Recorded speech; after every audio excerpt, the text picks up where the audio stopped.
Can I ask everyone else to turn their video feed and microphones off, please? Well, good morning and welcome to this meeting of the Eastern Area Planning Committee, which is one of 3 area-based committees of Dorset Council. Our area of remit covers the previous Purbeck District Council and most of the previous East Dorset District Council areas. For the benefit of the public, I am Councillor Tony Coombs, Chairman of this Area Planning Committee. If I can introduce our Officer Support today, we have Mike Garrity, Head of Planning, Phil Crowther is our Solicitor, Kim Cowell, Principal Planning Officer, and then Planning Case Officers, we have Kevin Riley, Pete Waters, Hugh Williams and Liz Adams.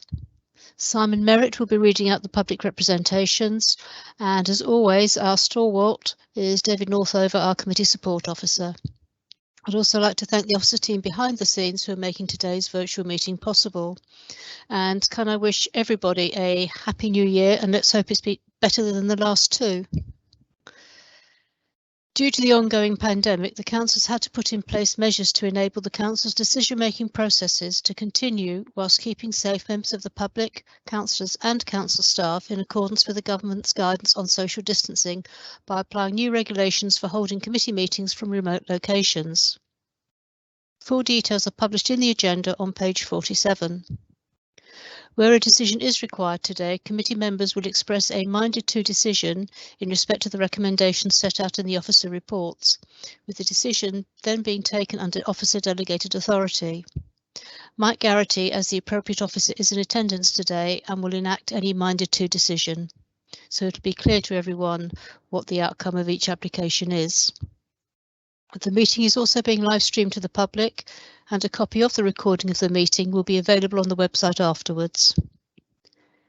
Public participation will take the form of written statements as opposed to public speaking to the committee. We are going to take the planning applications in the following order today: items 5, 8, 6 and 7 and 9. So I'll now go through the members' apologies for absence. Can you please identify yourself as I call out your name? Shane Bartlett, Vice Chairman. Present, Madam Chairman. Mike Barron. Chairman. Present, Madam Chairman. Good morning. Alex Brenton. Present, Madam Chairman. Good morning. Robin Cook. Good morning, Madam Chairman. Present. Thank you. Mike Dyer. Present, Madam Chairman. Barry Gorringe. Present, Madam Chairman. David Morgan. Present, Madam Chairman. Julie Robinson.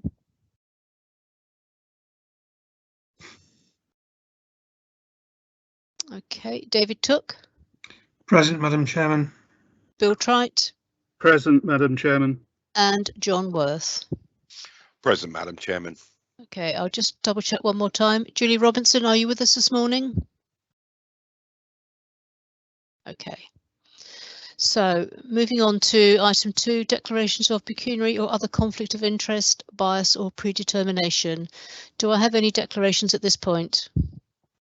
Yes, Madam Chairman, if I may. Bill Trite here. I'm on record as having said a few words on the application in item 5 about 18 months ago, at the same time that the Swanage Town Council made its views known. Of course, the problem is that you don't know whether any given proposal is ever going to come to the committee anyway. But legal department do advise me that my words amount to being in a definite position on the matter. In other words, I'm predetermined, so I'll keep out of the debate and keep out of the vote on this one. I have, however, asked your good self whether I may speak in the matter as one of the 2 local members prior to the committee's debate. Thank you. Okay, as a member of the committee, you are able to speak, but obviously not take part in the debate. So I will be adding you as a second local member after Gary Suttle has spoken this morning on the application. Thank you very much, Okay. Madam Chairman. So are there any other declarations that haven't been notified to me? If anything does become apparent during the meeting, can you please notify as soon as you become aware, and we'll deal with it at that time. Moving on to item 3, the minutes. This item is to receive, note and confirm on a Minder 2 basis the minutes of the meetings held on the 29th of September, the 13th of October, the 27th of October and the 1st of December, so that I might ratify them as necessary, and they are on pages 5 to 46 of your agenda. If everyone is in agreement, I will take silence as acceptance. Agreed, Madam Chairman. Lovely, thank you. Okay, moving on to public participation. Members of the public have been invited to submit written representations, which are limited to 450 words. The maximum accepted are 3 under each category and are accepted in strict date and time order. Members of Dorset Council who are not members of the committee and who wish to address us will be allowed to speak. All requests have to have been registered with Democratic Services by 8:30 AM on Tuesday the 4th of January. David Northover, are there any representations from the public that do not relate to matters on the agenda today? None received, Chairman. Thank you. So moving on to the schedule of applications, we have 5 applications before us today. Have there been any requests for deferrals or withdrawals, please? Good morning, Madam Chairman. Kim Cowell. No, there have been no requests for withdrawals or deferrals this morning. Thank you. So the background information relating to the applications before us today has been available for inspection by members prior to the meeting, covering consultations, objections and representations, as well as the East Dorset and Purbeck local plans and the Council's related policies. For the benefit of the public, I will invite each case officer to introduce the item. Members of the public, planning agents, applicants and town and parish councils have been invited to make written submissions, and these will be read out by Simon Merritt, who I need to say has not been involved with the merits of any of the applications, but only in providing technical support. These will be read out in the following order: public against the application, public in support, the applicant or agent, town or parish council, and then we'll allow the local member to speak. Following the public participation of every item, I will ask officers if there are any salient points that they wish to clarify. I will then open the floor to members for questions and debate on the application. In order to run the meeting smoothly, can I also request that members of the committee direct any remarks and questions through the chair, and I will invite members to speak in turn. Requests to speak need to be made via the chat facility and not through the hands up. Can I also remind you to keep your microphones on mute when you're not speaking to maintain audio quality, and the same for your video, please. At the end of the debate, for transparency, I will take the vote by roll call. The voting detail will be recorded in the minutes if 3 or more members make the necessary request. I will also ask members to confirm that they've heard the entire presentation and debate before they cast their vote. So we will move on to the first application, which is SEC 2020-0001, to modify a planning obligation for planning permission 6/2018-0493, which is demolish temporary classrooms and outbuildings and convert existing remaining buildings to form 10 dwellings and erect 20 new dwellings with parking and landscaping. Removal of existing raised water tank, and to remove the requirement for affordable housing at the former St Mary's School, Manor Road, Swanage, and that's on pages 49 to 64 of your agenda. And Peter Waters is the case officer who will take us through this. Over to you, Pete. Thank you, Madam Chairman.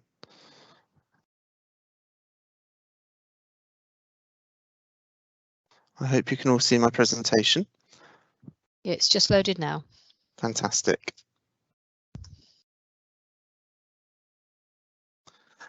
So good morning, Committee, this is an application at the former St Mary's School site in Manor Road in the centre of Swanage, application reference SEC 2020-0001, to modify the planning obligation for the planning permission that was formally granted to convert the existing school buildings into 10 dwellings and erect 20 new dwellings. And this is an application to modify the Section 106 legal agreement to remove the requirement of that legal agreement for affordable housing. That is the only element of this legal agreement. So effectively, the result would be there would be no outstanding matters within the legal agreement. So as ever, the overall context is the school is in the centre of Swanage.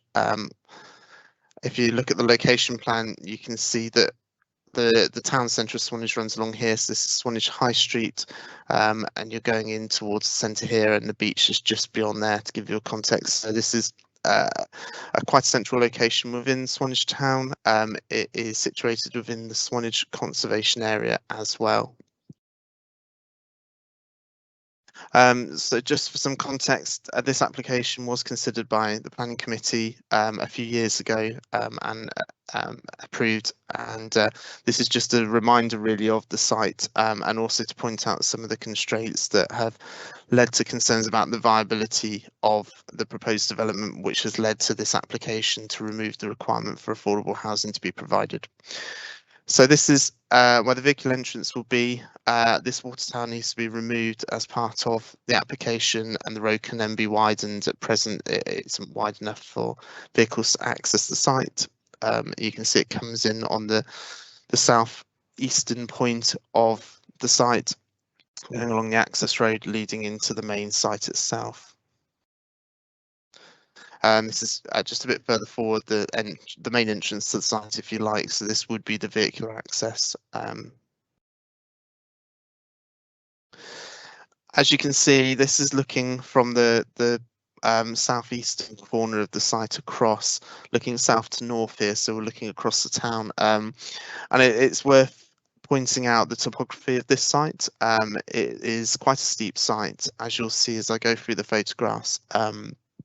The playgrounds are terraced, and therefore there will be quite a significant amount of landscaping required in order to make the site suitable for the development of houses.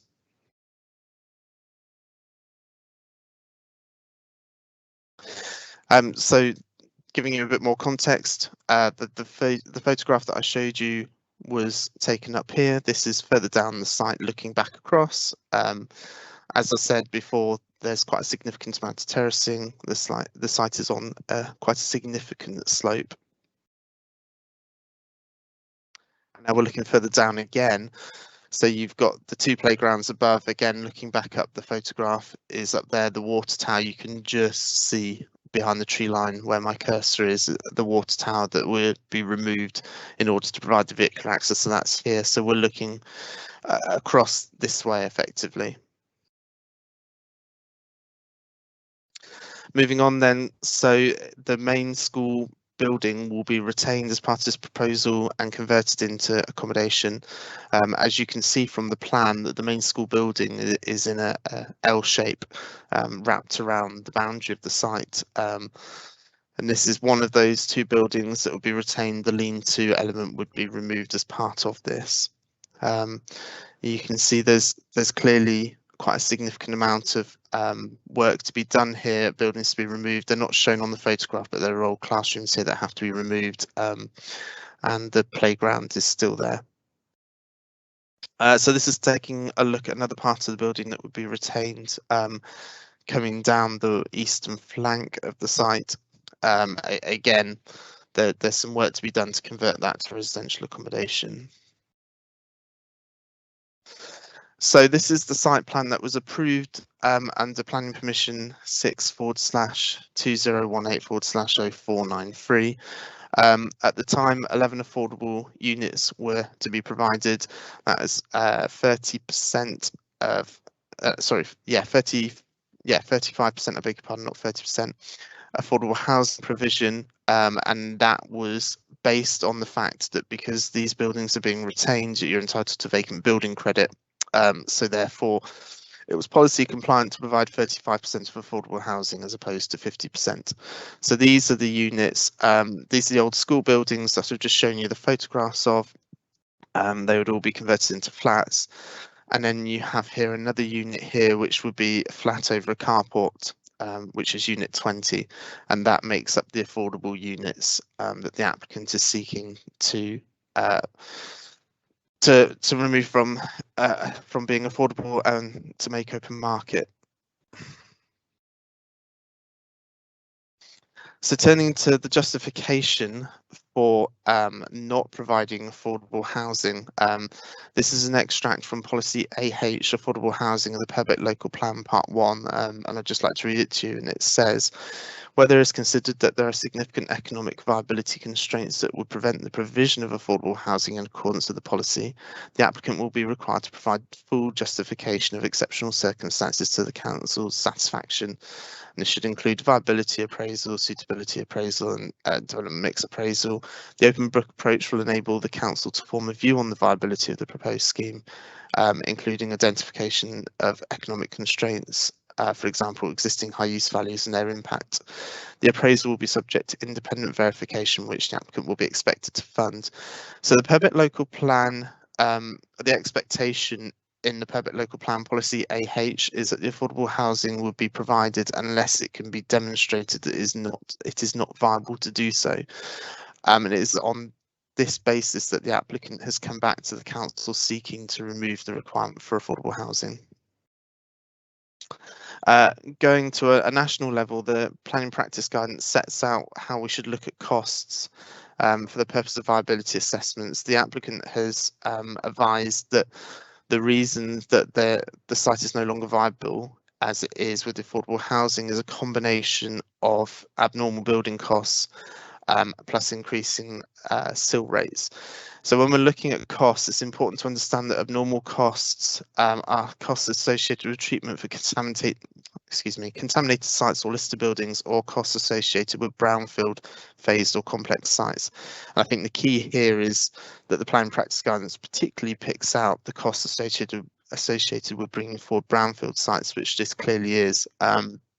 We were looking at the photographs, and there are clearly constraints on the site, particularly the topography, but also the need to remove the water tower, widen the road, the need to remove the existing buildings and what have you, that are costs associated with brownfield development, some of which would not necessarily be associated with developing a greenfield site. And so in terms of a viability assessment, the National Planning Practice Guidance advises us that it is reasonable that we take those into account when considering viability. So on that basis, the constraints on the site and associated costs that the applicant consider have led to concerns about the viability of the scheme of affordable housing are the fact that the site is within the Swanage Conservation Area. So when calculating the use of the costs of building, we use the BCIS index, which has various quartiles, and it was agreed at the time of the planning application that the upper quartile rate would be the appropriate rate to use because we're located in the conservation area, so there's the expectation of high quality materials and so on in order to conserve and enhance the conservation area. That obviously has an impact in terms of the associated building costs. As we've seen from the photographs, and as I've talked about, the site is on a steep incline. So the terracing that you saw from the pavements will have to be removed to accommodate the development, and they will need retaining walls. The demolition of the water tower is required to provide the vehicular access. There's an associated cost with that. And in terms of the land value, that has been calculated at by the DVS at £1,179,767, and that's used in the calculating the cost of buying the land. Now, the reason I've mentioned that is that it's higher because of the more central location of the site. So those are all costs that are higher than may have been the case with potentially a greenfield site effectively. And here's a breakdown of the costs, the abnormal costs that the applicant has provided. So £25,000 for the demolition of the tower, £50,000 for site clearance, £45,000 a contribution to off-site heritage conservation, which was discussed and agreed during the planning application stage. Underbuild for the flat above the carport, which is needed to provide the parking.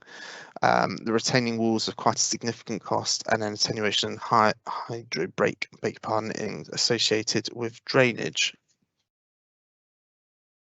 The second factor that the applicant has stated is an issue in terms of viability is the increasing sill rates. So the sill rate at the decision was £576,044.48, and that includes affordable housing relief. The sill rate without that relief would have been £766,322.31.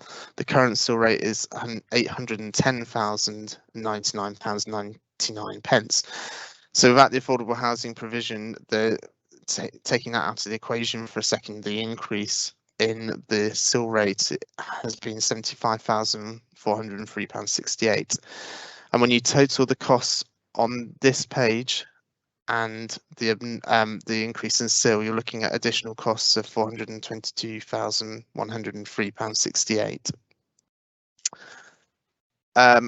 Looking at house market values, obviously the costs have increased, but there is a case to say, well, the house market values may have also increased. These are the values that have been used. The DVS has raised no objection to these figures, and I'll come on a bit more about how the DVS look at this. But I've been working closely with the DVS on this, and the latest figures come from 2021, so they do reflect an uplift in property values that has taken place in the last couple of years. So as I've mentioned, we engaged the District Valuation Service, or the DVS, for independent assessment, and they are the consultancy that the council goes to for assessing viability. They work completely independently of us or the applicant. They're regulated by the Royal Institute of Chartered Surveyors, and so are completely independent and giving advice. So I've liaised significantly with the DVS about this. Initially, the question was whether the 11 affordable homes that were originally agreed would be viable, and I was advised that wouldn't be the case. So I asked the DVS to look at whether there was the possibility of achieving a lower provision of affordable housing, as opposed to none at all. And the conclusion of the DVS was that no affordable homes are viable due to the site-specific costs and the increase in the sill rates of the area and the land use value. So quite a bit of work has gone on in the background to assess whether there is any way forward to provide a degree of affordable housing. And I've been advised by the DVS that that is not possible in this instance. Turning then to whether there's an impact on the planning balance, going back to the original planning application, the benefit of the provision of affordable housing was not a deciding factor for granting planning permission. Policy AH provides for situations where developers are able to fully justify proposals for housing schemes without affordable housing, as I've shown. So if this was coming to planning committee now, with the consideration of the whole scheme, not just whether affordable housing can be provided, and they had provided viability evidence to state that it was not possible to provide affordable housing, and that had gone through the independent process, and the council was satisfied with that process, then officers would still be recommending that the application was approved if we had that in front of us at this point. So the removal of the affordable housing, in officers' opinion, does not change an impact on the planning balance because of policy AH, which allows for a viability assessment to take place. So in conclusion, officers conclude that for the reasons set out previously, it's not viable for affordable housing to be provided on this site. As I've mentioned, policy AH is clear that if it can be demonstrated that affordable housing makes a scheme unviable, it will not be required. And the applicant has provided the required viability assessment, which has been independently assessed by the DVS, who have concluded that a scheme with affordable housing on this site is not viable. Officers therefore recommend that the Planning Committee would be minded to grant the application to allow the removal of the Section 106 legal agreement from application 6/2018/0493. Thank you. Thank you very much, Pete. Quite a lot of information there. I'm now going to move on to the public representations, and to take us through that, I'm going to welcome Simon Merritt to the committee this morning. Simon, over to you, please. Thank you. Yep. So I'm just going to read out a comment first from resident Jenny Hounsell. She says, I'm dismayed to hear that the developers of the site of the former St Mary's School, Manor Road, Swanage, are asking to remove the requirement for affordable housing from their plans. I do not think Swanage needs another 30 houses or flats that local families cannot afford to live in. I would therefore like to register my objection to the amendment to the plans. The second comment is from Paul Angel, and he says, I am writing to object to the application by Bracken Developments Limited to remove the requirement for affordable housing on the site of the former St Mary's School in Swanage. The developer knew what they were taking on, a difficult site in the town centre, and they always intended to renege on the requirement to include affordable housing within the development. If they genuinely believed that the development wasn't economically viable, they wouldn't have proposed the development in the first place. The figures shown in their economic viability assessment demonstrate a loss based on 2019 property values. While the cost of build will inevitably have risen, house valuations in Swanage have far outstripped inflation, and it is likely that they would now see a fair profit if the market value houses are sold at 2021 prices. Please don't let them get away with this. Swanage does not need a high density development in this location. And the only mitigating factor for the town is that there may be some homes that are affordable for local families. And the third comment is from Becky Stairs, and she says, I understand that the developer of the former St Mary's School site in Swanage has applied to reduce/remove affordable housing from this site. There is a huge need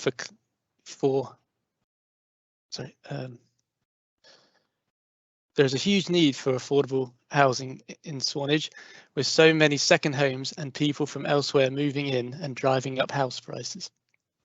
As a person who was born and bred in Swanage, the only way I've been able to afford to continue living here is to live with my parents in the house where I grew up, something I did not envisage doing at the age of 44. Although I work in a professional job as a single adult with a child, I am not able to afford to buy even a one-bedroom flat. In my opinion, affordable housing schemes are absolutely essential to give local people the chance to stay in the area. I therefore strongly urge you to reject the developer's request. And those are the three comments I have. Okay, can you move on to the comment from the applicant or agent, please, and then to the parish council, sorry, the town council. Yeah.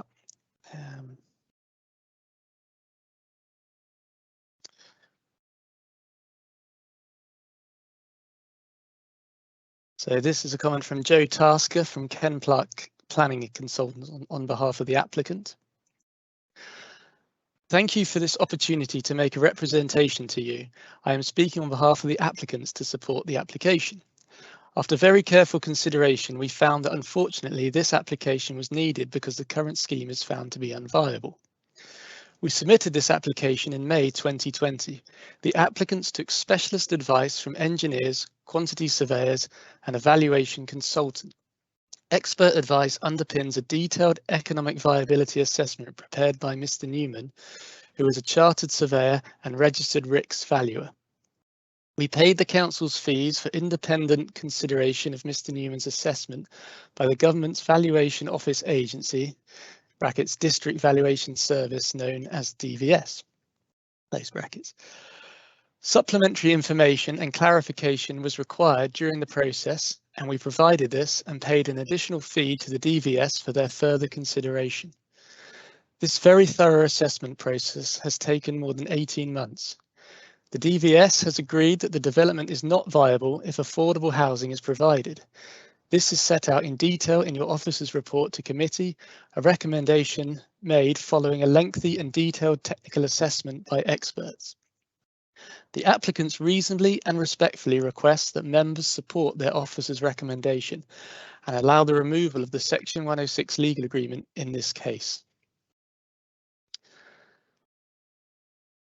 And I have a comment from John Gattrell on behalf of Wimborne resident. A comment by Nicola Clark to Swanage Town Council. The Town Council would wish to express its complete disappointment and frustration that the developer has submitted an application to remove the requirement for affordable housing so soon after obtaining planning approval for this development, the decision on which could have a material adverse impact on local housing needs or requirements. Further comments are made as follows. In accordance with policy AH, affordable housing of the Purbeck local plan, the development is required to make a contribution towards the provision of affordable housing. Pre-application advice ×2 has been taken by the developer regarding this development, which included details or advice regarding the affordable housing policy and guidelines, and attention is also drawn to the Senior Housing Officer's report on the 8th of November 2018 and email dated 10th of January 2019.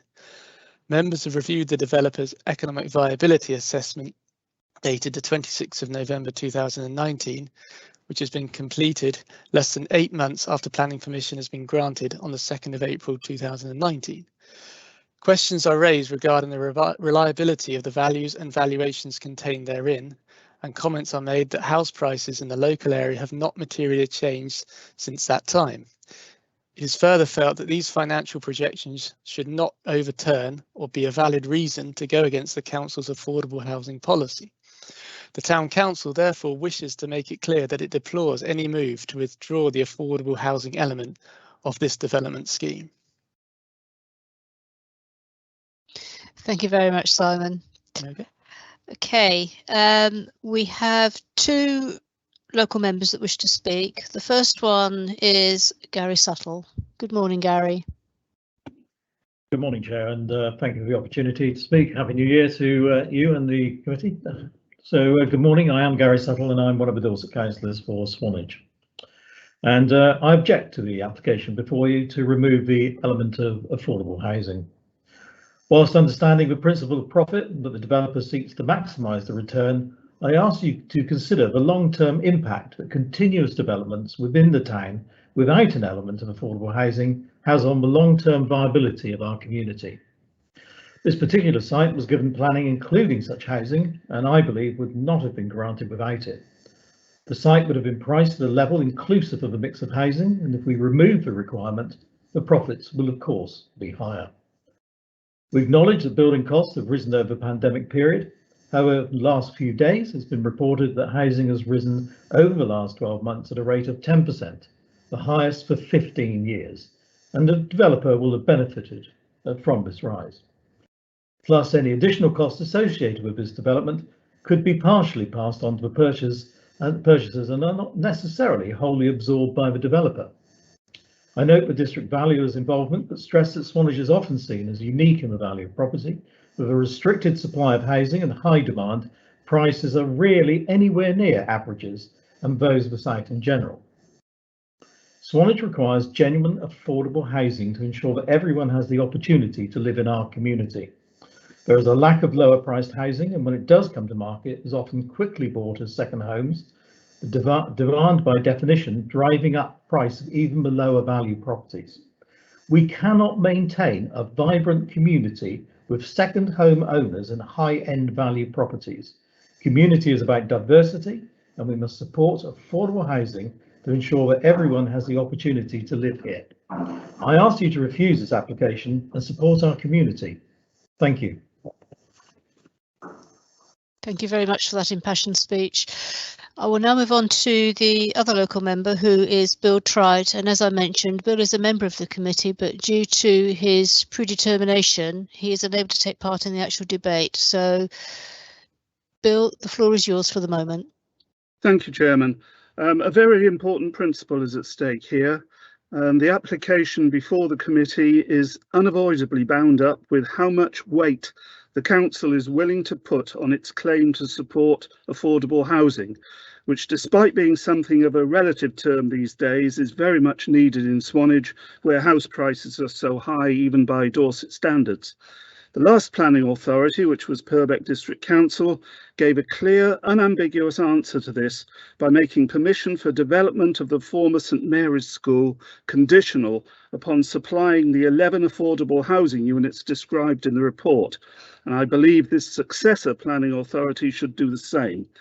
To comply with the present affordable housing policy, this development is required to make its proportional contribution to the supply of local affordable housing. No more than that and no less. As the Town Council reminds us, pre-application advice was twice obtained at an early stage by the applicant, advice which included detailed information about the affordable housing policy and guidelines, so the developer has always been aware of such circumstances. The applicant draws attention to significant SIL contributions which are required to be made, along with the costs of certain additional but necessary works at the site. But what is carefully overlooked is the extent to which house values in Swanage have risen since 2018, such that a well-managed development business would be able to gain considerably more from sale price inflation than it loses via its increased costs. I've seen one figure for the applicant's planned operating margin of 17.5% and another of 20%. If the 2021 list of actual operating margins for 35 comparable house building companies supplied by CPRE is accurate, the figures for Bracken Developments would put it in the top 20% of operating margins for such businesses, whereas acceptance of a lower margin closer to the industry average could well itself accommodate the required affordable housing element. But I find the most depressing aspect of the report is the apparent lack of will to seek to maintain this affordable housing element and reluctance to interpret the District Valuation Service comments in any way which doesn't undermine our very necessary affordable housing priority. I don't pretend to be expert in this field, but I don't think it's been conclusively demonstrated that the proposed development is unviable if affordable housing were mandatory. The DVS states that its remarks are based on details provided to it, but I gather that means mainly provided by the applicant.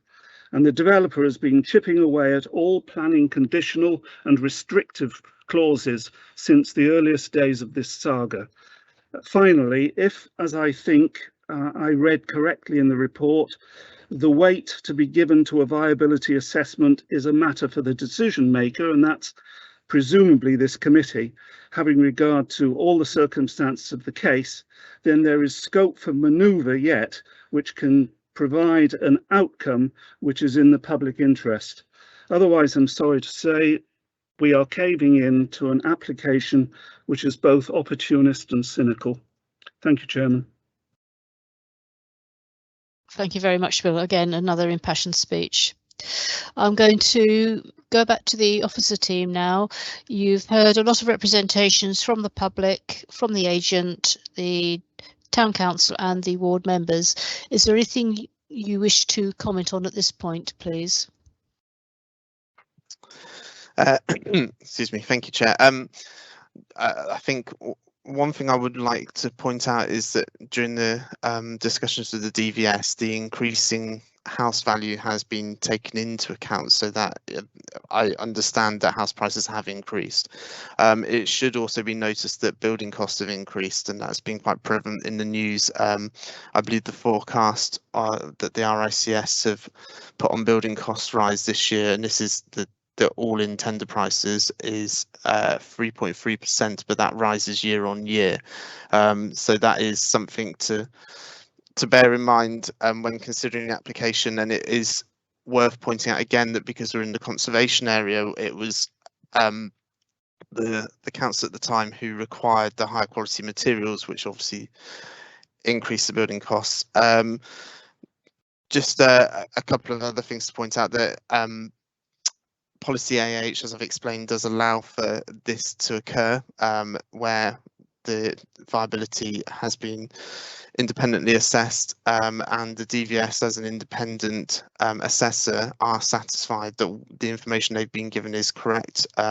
They've come back to me wherever they wanted points of clarity, and I provided that to them as well. So there's been an ongoing dialogue there. There is allowance within the Town and Country Planning Act and Planning Practice Guidance to remove legal obligations where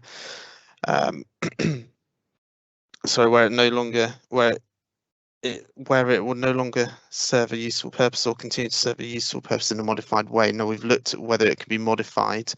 The applicant's assessment is that if they had to provide the affordable housing, the development becomes unviable, and then potentially therefore wouldn't be delivered.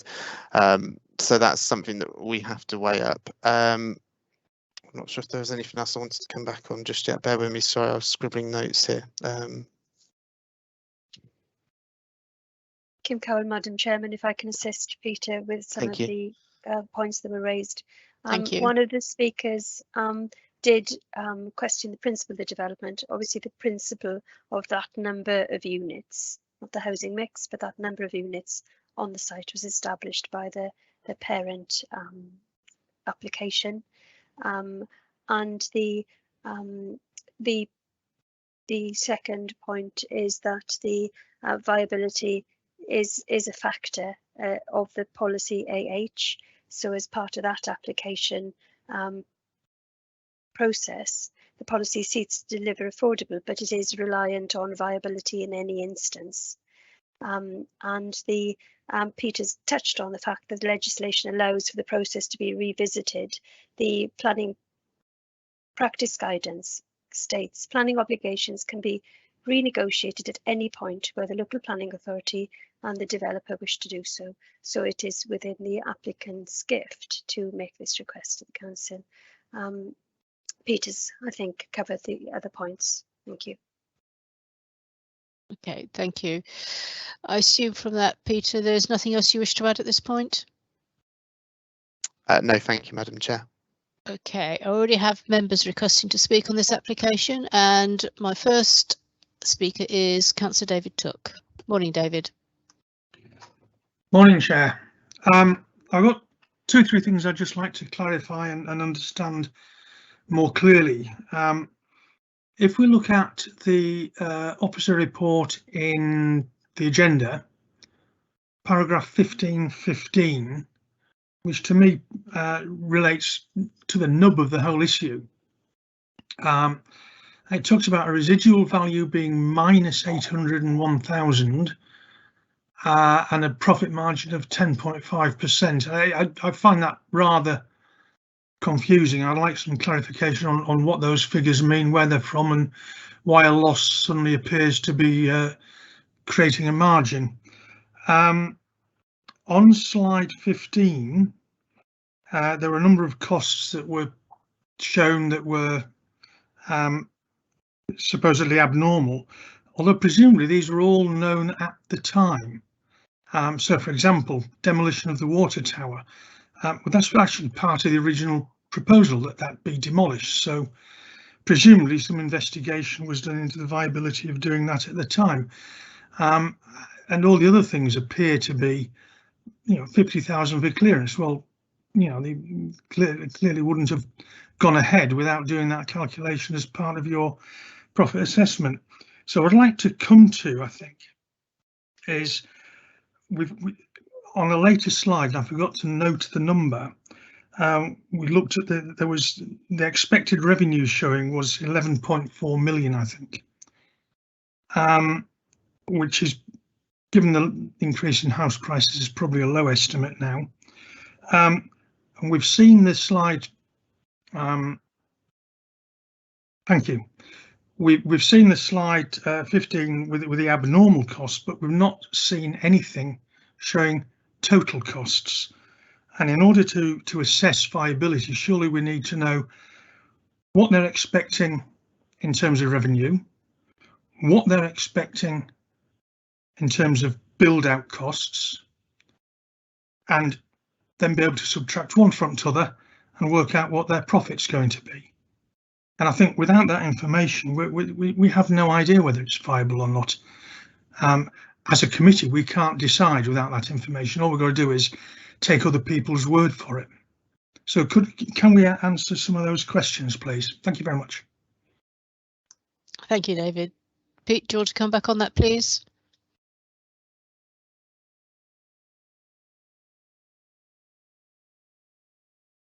Sorry, thank you, Madam Chair.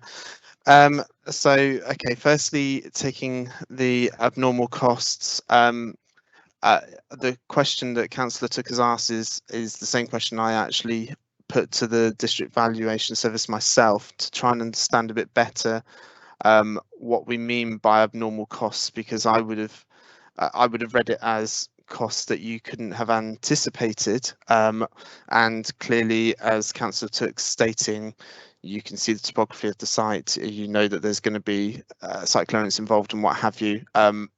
Excuse me, beg your pardon. So you wouldn't, how could you refer to that as abnormal? But I would take you back to the planning practice guidance breakdown of what the definition of abnormal costs actually is, and this is what the District Valuation Service advised me. And so these are costs associated, I beg your pardon, costs associated with brownfield, phased or complex sites. That doesn't necessarily mean that they're costs that couldn't have been known. It means that they're costs that sit outside. I suppose if you were taking a benchmark as a greenfield site effectively that didn't have the associated complications with development that brownfield sites often do. Excuse me, I'm very sorry. So when we're talking about abnormal costs, I think just to be clear, abnormal costs doesn't necessarily mean those things that could not have been foreseen in the planning process. So I hope that kind of clarifies that point. In terms of the actual build costs, so bear with me. So the total costs are expected to be, and this was updated. So I think I may have, I apologise, I may have used the wrong figures in the report. So I apologise. The total costs are £9,369,938 with a profit of 1.9 million, 1,987,563. What the planning practice guidance states is that it's reasonable for developers to have a profit margin of 15 to 20%, and that anything below that is considered to be problematic in terms of viability. So that is what the government have said we should realistically expect developers to be making from development, and anything less than that we would consider to be an unviable development. I hope that clarifies some of the points. Pete, can I just come in at that point? So given the figures you just stated, what is the amount that is tipping it into unviability from being viable? I'd have to do a few quick sums. Bear with me just a moment. Let me see if I can.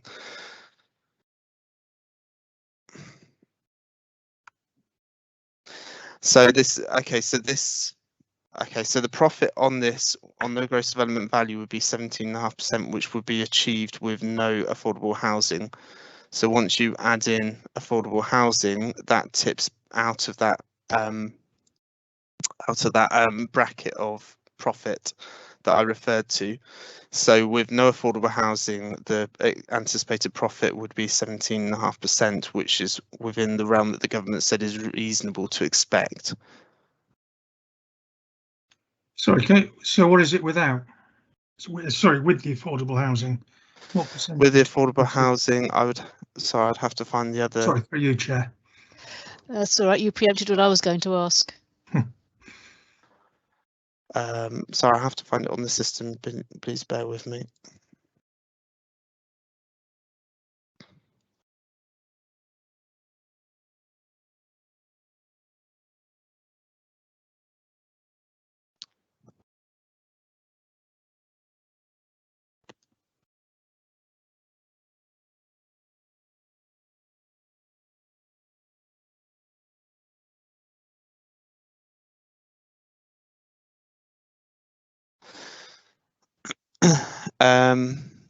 It would be 9.5%.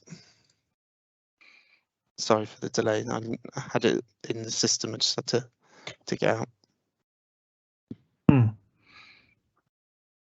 And sorry, again through you, Chair, if I may. Hang on a minute, please, David. I just want to clarify something. I didn't realise I was on mute. The profit Peter, you've said is 1.987 million at 17.5%. So at 9.5%, what is the profit? The figure is.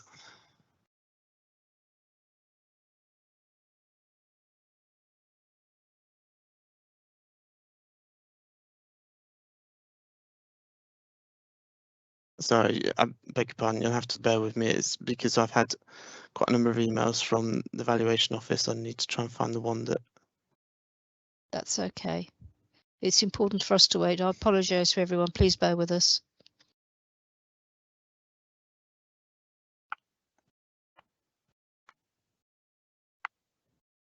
So it would be.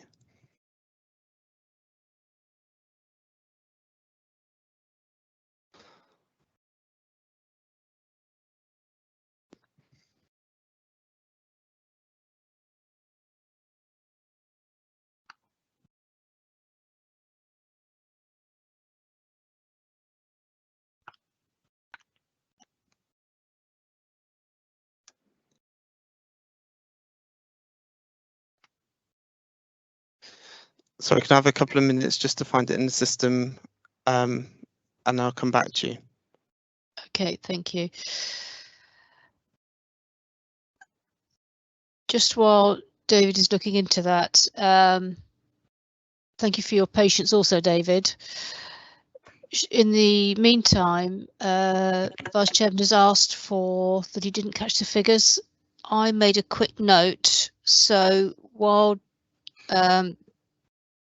that information is being looked for, what the notes that I've taken, Shane, is that the total costs were £9,369,938, and the profit on that was estimated to be 1.987 million. Are those the figures that you were looking to be clarified? Yes, thank you, Madam Chairman. Okay.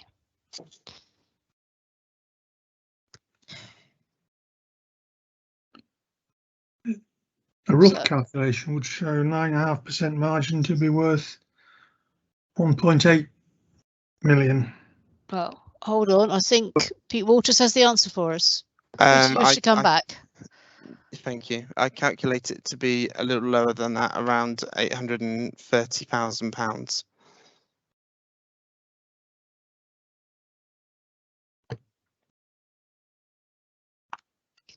Okay, David. Thank you. I'm now going to go back to David Took. You've been waiting very patiently, and I thank you for that. That's okay. The question you asked was the one I was going to ask for clarity on as well. So what we're saying is that a profit of 830,000 is non-viable, and profit of 1.98 million is viable. Is that basically what we're saying? May I come back, Chair? Yes, of course. Yeah, based on the planning practice guidance, which sets out what reasonable profit margins are. Yes, that's correct. So my question to you at the time was, what's the tipping point between viable and unviable? The exact figure off the top of my head I don't have. The DVS, when I liaise with the DVS, because obviously we employ them because they're the experts in development finance. They looked at, I asked them to go away and look at, okay, could we reach a lower amount of affordable housing. They played around with some figures. They tried 6%, which is a figure that they came to because they thought that was the most likely to work, and even then that still would not work, and it was still well beyond the realms of being viable. So I've been guided quite significantly by what the DVS have told me, and they've come back to me and said that there's no scope for affordable housing. If there were, then obviously that would be something that we would have pursued with the agent at the time.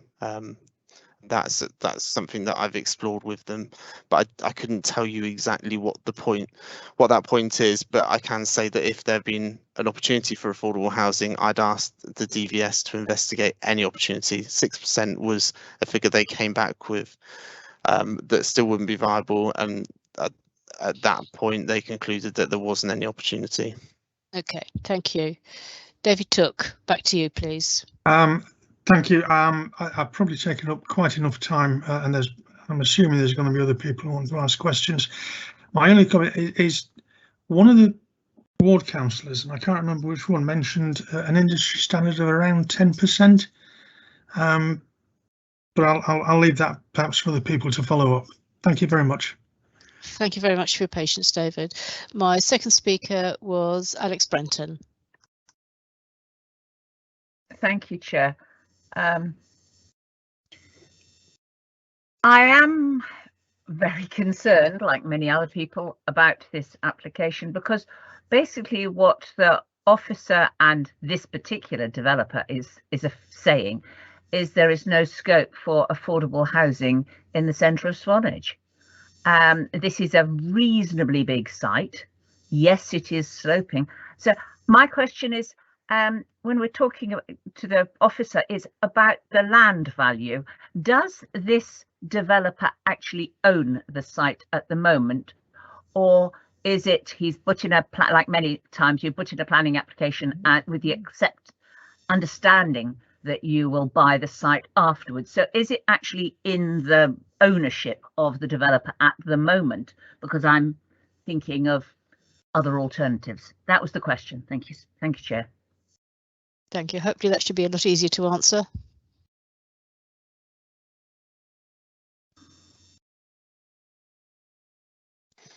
Yes, thank you, Chair. So just to confirm that the site, I believe has now been bought. No, sorry, I beg your pardon, is not in the ownership of the agent yet. They served a certificate B at the time of the application, which advises us that they do not yet have ownership over it, but they have applied for this and are in discussions with the landowner. Thank you. So they have an option. Alex, back to you, please. I'm not sure if the next bit's a question, but I've been told by my son, who does this does buy sites for a job, that developers looking for less than 17% are housing associations, and they seem to be able to deliver. So it's a question: has this site been looked at by a local housing association? Because we have had this offer from Swanage Town Council, which came as an email. So I just wondered if that had been investigated at all. I'm going to rule that out because that's not before us. Okay. Okay, was there anything else you wanted to comment on? Not as a question. Comments, yes, but not as a question. Over to somebody else. Okay, I'm going to go to Shane Bartlett, Vice Chairman. Thank you, Madam Chairman. It's obviously going to be a lively debate in a minute when we get to the debating part of this. So just got a question. I mean, I congratulate Councillor Took for his line of inquiry. He asked a lot of stuff that was troubling me, and it's interesting that we've seen a lot of information now that wasn't actually in the report. And I just wanted to ask, during discussions the officers have had, was there at any point a willingness by the developer to make a voluntary financial contribution to assist in the future provision of affordable housing at some time in the future on another site, or if they just pulled up the drawbridge? I mean, effectively, are we reading into this that the developers have put this forward, this proposal, it's a take it or leave it?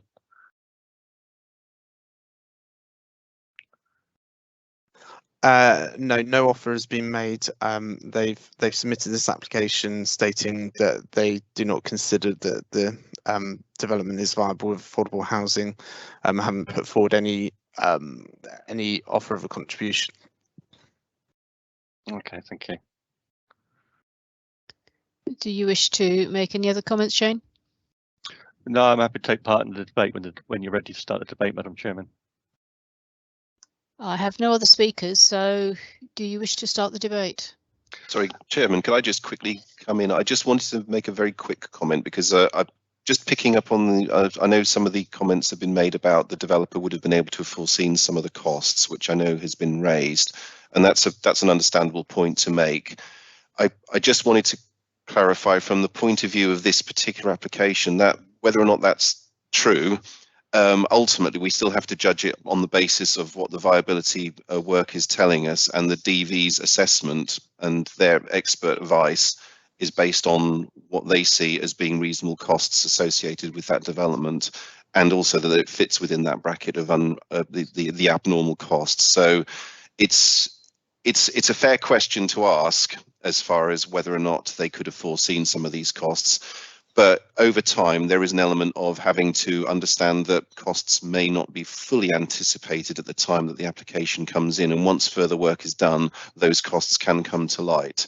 And things do change over the period of time as well. So from that point of view, the advice that we've received from the DV is based upon their understanding of the valuation and the viability of the site. And the wider issue about the profit margin, ultimately we have to go with what the government position is as far as its advice on that side of things is concerned. So I just thought I'd make that point before you go into the debate. Thank you. Thank you very much. Shane.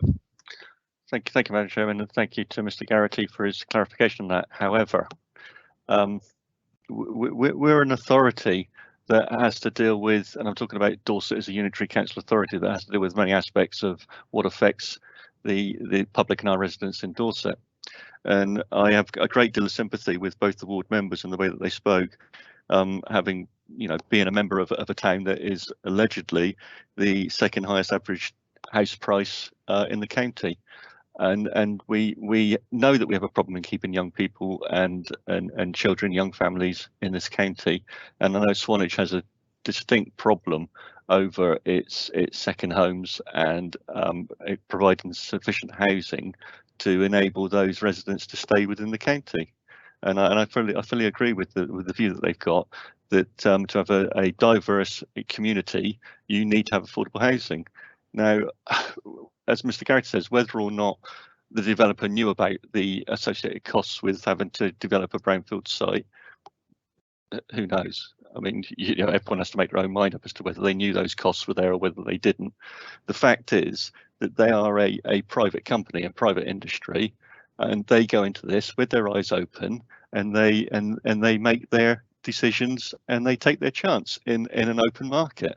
And if you're going to spend somewhere in the region of £1,179,000 on land, then you would imagine that they would have gone into that knowing fully well what their costs were. So I don't have a great deal of sympathy for the position that developers find themselves in, to then trying to come back to move the goalposts to say that they can't provide the affordable housing. I think that it's not for this authority, as I said earlier, that this authority is responsible for a great many aspects that affect our public and our residents, and part of that is the children and adult services. Now, every council taxpayer in this county pays to this authority to enable us to be able to provide for our residents, and part of that provision is that we've got children and young families in hostels, in bed and breakfasts, in hotels, because we have a lack of affordable and social housing within this county. And this isn't going to help the situation. And it's not for the taxpayers of this county to subsidise developers when they try to come forward with a scheme that they then say they can't provide the affordable housing on it, and yet they would still be making 9.5% profit. So I don't feel that this would be a right thing to do for this planning committee. to support this, because I think it then just opens up the floodgates to developers coming forward to move the goalposts with the statutory legislation that we've got in this country, which needs to change, and the government at Westminster needs to change the laws, the planning laws, because our officers' hands are being tied by that, and we're under continual pressure as both ward members and as a council authority to bow to this type of direction or approach by developers, and I don't think it's right, and it's not right for the taxpayers, residents of this county, to subsidise developers. Thank you, Madam Chairman. Thank you. Very impassioned views there, and I do understand where you're coming from. But I think I do need an officer response to some of the comments you've made about where we stand as a planning committee. So whether that comes from Mike Garrity, Kim, or Phil Crowther as our legal expert, I will defer to officers. Shall I start, Chair, if you're happy with me to chip in? Thank you. Yeah, I fully understand the concerns about this issue with affordable housing provision and the matters that are being raised, and it does seem somewhat perverse that we end up with a situation where there's effectively a backtracking on it. I think that the trouble is we cannot say we are effectively subsidising. I don't think from a planning point of view that is not material to our consideration today, because the corollary of this is not that the council directly is subsidising affordable housing on the site or anywhere else. It comes down to the fact that they have rights within the actual application process to apply based upon the viability of the time, and our own policies allow for that to take place. So the point that I think was put forward in the report that the case officer Peter presented to you was that if this had come forward now as an application with the understanding of viability as it now stands, then the assessment that officers would have put before members would have been recommending approval on the basis that no affordable housing was being provided due to the viability. And part of the equation of that does have to take account of the topography of the site, the fact that it's in a conservation area, the costs that are part of that site, which are very different to that of, say, a greenfield site. So those are the sorts of elements and considerations that have been drawn out of this. So we have situations elsewhere where it's not viable to provide affordable housing. We cannot use a reason for refusal effectively on that basis because the council is in effect subsidising affordable housing provision elsewhere. That doesn't come into the equation. We have to look at the site on its merits and whether or not it's acceptable in principle for the form of developments being proposed, and that principle has already been established with this particular site. So it might be sensible if I think Peter Walters may want to say something, Chairman, if you're happy for him to follow up. Would that be helpful? Yes, that's fine, and then obviously I'll let Shane come back. Yep, and thank you. Also Phil Crowther wishes to speak, so I will let Pete Walters come back and Phil Crowther, then I'll come back to you, Shane. Thank you, Madam Chair. Yeah, just reiterating what Mike was saying, that the policy in the Purbeck local plan is clear, that there will be situations where affordable housing doesn't have to be provided, and in these circumstances, a viability assessment has been submitted, which the DVS have looked at, and we appoint them to look at it independently, so that they're looking at it objectively, and have concluded that that is the case in this situation. So just really reiterating what Mr. Garrity was saying about effectively, if this was coming forward in the first instance and members were considering the whole scheme, the officer recommendation would not be to refuse on the basis of not being able to provide the affordable housing. Thank you. Thank you. And Phil Crowther, please. Thank you, Chairman. The first point I just wanted to make, which is to say that planning officers may want to comment on this point, but it's about the level of profit. And my understanding of the profit that the government talks about in its guidance is the gross profit for the development. So it doesn't take into account the developers' overheads, and it doesn't take into account the developers' financing costs for the scheme. So if that's right, it's just, I think, important for members to realise that if that is correct, the level of profit that we are talking about is not the level of profit necessarily that the developer walks away with at the end of the scheme. But like I say, I'd leave it for other officers to correct that if I'm wrong. And then on the principle of what you're discussing and the legal tests that have to be applied, if the developer had come back with this application 5 years after the original obligation, they would have the right of appeal if the application was refused. Because the application is made within 5 minutes of the 5 years of the original obligation, that right of appeal doesn't exist.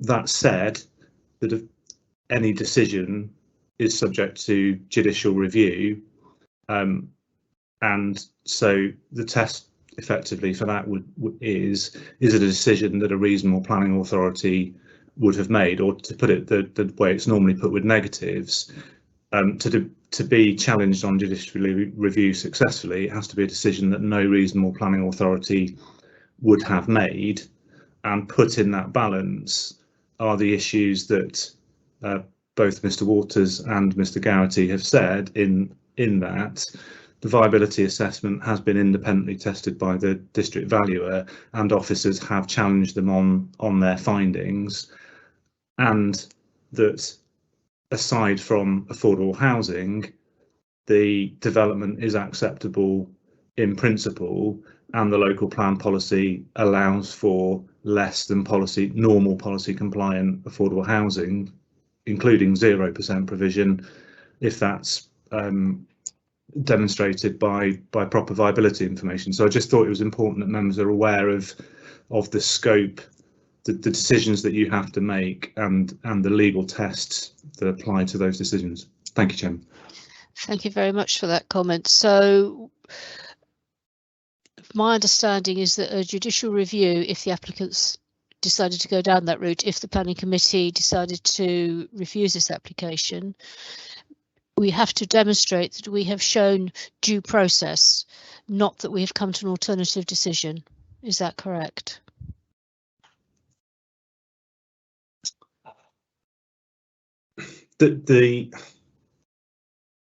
It's due process, and that you have to have reasons for your decision that a reasonable planning authority.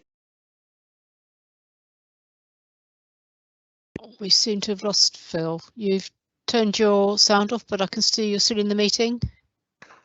Sorry, Chairman, I think I was muted. I think I fell into that trap of forgetting to unmute myself. You have to show due process, and you have to reach a decision for reasons that a reasonable planning authority could reach. So, for example, and I'll use this because no one has suggested, because it's not a suggestion that's been made so far, so it's not one that I'm coming down on. You cannot simply refuse an application on the basis that it's made within 5 years of the original obligation. You have to have good reasons for refusing the application if you were minded to, just as you would have to have good reasons for granting the application if you were minded to. Thank you for that. Shane, I'm going to come back to you now. Yeah, thank you, Madam Chairman, and thank you to the officers for the clarifications they've made. But I would come back to the point that there is government guidance on the amount of profit that has to be made out of development land, which I accept, obviously. And we're in a situation here where the developer has, with the DVS, has gone through the viability studies, and they've come to a decision, or that they cannot make the amount of profit that they say would make the plan application viable. But they're still making profit. As a planning committee, we're obviously not in the business of putting developers out of business. But the fact is, in the calculations that we've had presented to us so far in this meeting, it does show that they will be making a profit. It's not the profit they'd like to make on the site, but they will be making a profit. And therefore, and that was with the affordable housing in being provided. So, as you said, Madam Chairman, the tipping planets, where is that tipping point to? As far as I'm concerned, they are still making a profit. And I think on that basis, their application to have the social housing removed from the planning application, I don't agree with it. Okay, thank you. I'm going to move back to our speakers list, and David Took, you wish to come back, and then I have Alex Brenton and John Worth after that. Thank you, Madam Chair. Shane said a lot of what I was going to say. They are on the figures that we've been given. They're looking to make a significant amount of money. £830,000 is not chicken feed. It's a significant amount of money, and indeed there'd be a lot of businesses around the country that would be quite pleased to make that amount of money in a year, let alone on one deal. They are making a significant profit, so the level of viability is a commercial decision. And people have talked about government guidance. Well, guidance is good, guidance is helpful, but it is guidance. And like any advice, the best thing about any advice is that you can always ignore it. The fact that they're making a significant profit seems to me to suggest that this is actually viable, even with the affordable housing as part of it. And I'm at a loss as to why we should be seeking to increase their profit when they've already made commercial decisions. I think that's about it. Thank you. Okay, Phil Crowther, you wanted to come back. Thank you, Chairman. There's just a couple of points. One which I omitted to say when I spoke earlier, which is several of the comments made have been about the developers' motivations, and I think it's important to say that wouldn't be a good reason to refuse the application. You have to look at the application on its merits, not the conduct of the developer. And then going back to the point I made previously about what constitutes the developer's profit, if, for example, the other elements that come out of that, so financing costs and overheads, came to, let's say, 5%, then obviously that does leave some profit. If those things add up to, let's say, 12 or 13%, then actually the developer isn't making a profit, and that would be the basis of the government's advice. So I just leave that there, that I think it's important when you're talking about developers' profit to understand what is actual profit the developer walks away with after they have completed the development, and what is the profit that is being talked about in the viability review. Thank you.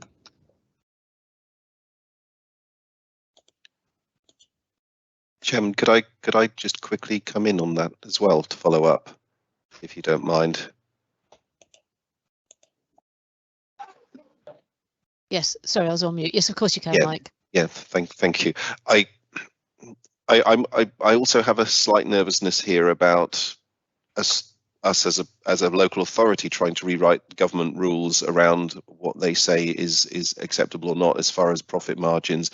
Their guidance is predicated on that. A national planning policy framework is material planning consideration quite key. We have to make sure that we're compliant with that. Local plans have to be in accordance with national planning policy.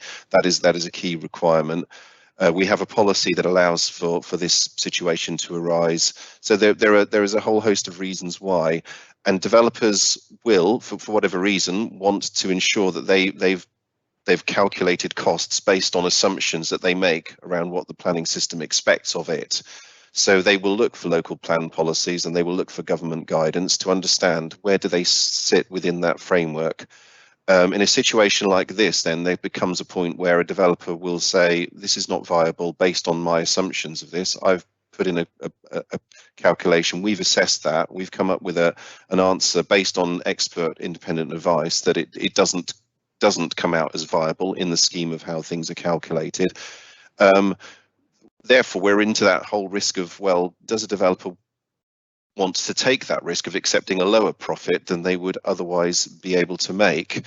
And they've got choices then that they can make with that. And we've got sites across Dorset where we're having to face similar situations. So issues of consistency are quite important with this. And we know affordable housing is an issue across Dorset. It's a challenge. And we do want to try and secure as much as we possibly can. But I think we've got to be realistic as well about the costs and what the evidence is telling us, and the fact that we have gone to extensive lengths to test this out through the district valuer. So I think those are really important issues here, and that's why the recommendation has come before you as it has. Thank you. Okay, thank you. David Took has put in the chat box that his point has not been responded to. So, David, do you want to come back, please? It wasn't particularly my point wasn't responded to. It was that it seemed to be that the officers were assuming I was making a point that I wasn't. I just want to correct that. My concern is the fact that is this viable or is it not viable? That's the nub of the question. And it's not a matter of trying to second guess developers' plans or anything like that. I would simply add that, given the answer to Councillor Brenton's question, I think it was earlier, and perhaps the applicants have an opportunity to negotiate with the current landholder. But I'll leave that aside. Actually, can I move forward, Chair, and make a proposal? You can make a proposal at any point. Okay, I would propose that we reject this application to remove the requirement, because I think that even with that, there is still viability. There is scope for the applicants to do some further work to reduce costs, and I think that we need to make sure that we have sufficient affordable housing, especially in a place like Swanage, which really does need it, in order to do our job as a local authority. So I would propose that we reject this application. Thank you.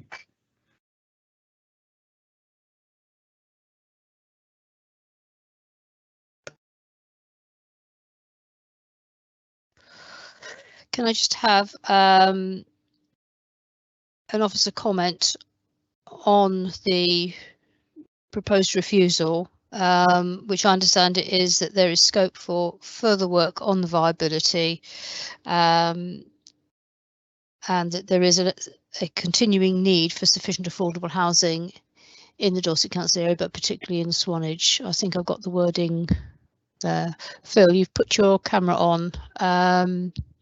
Do you wish to respond, please? Thank you, Chairman. My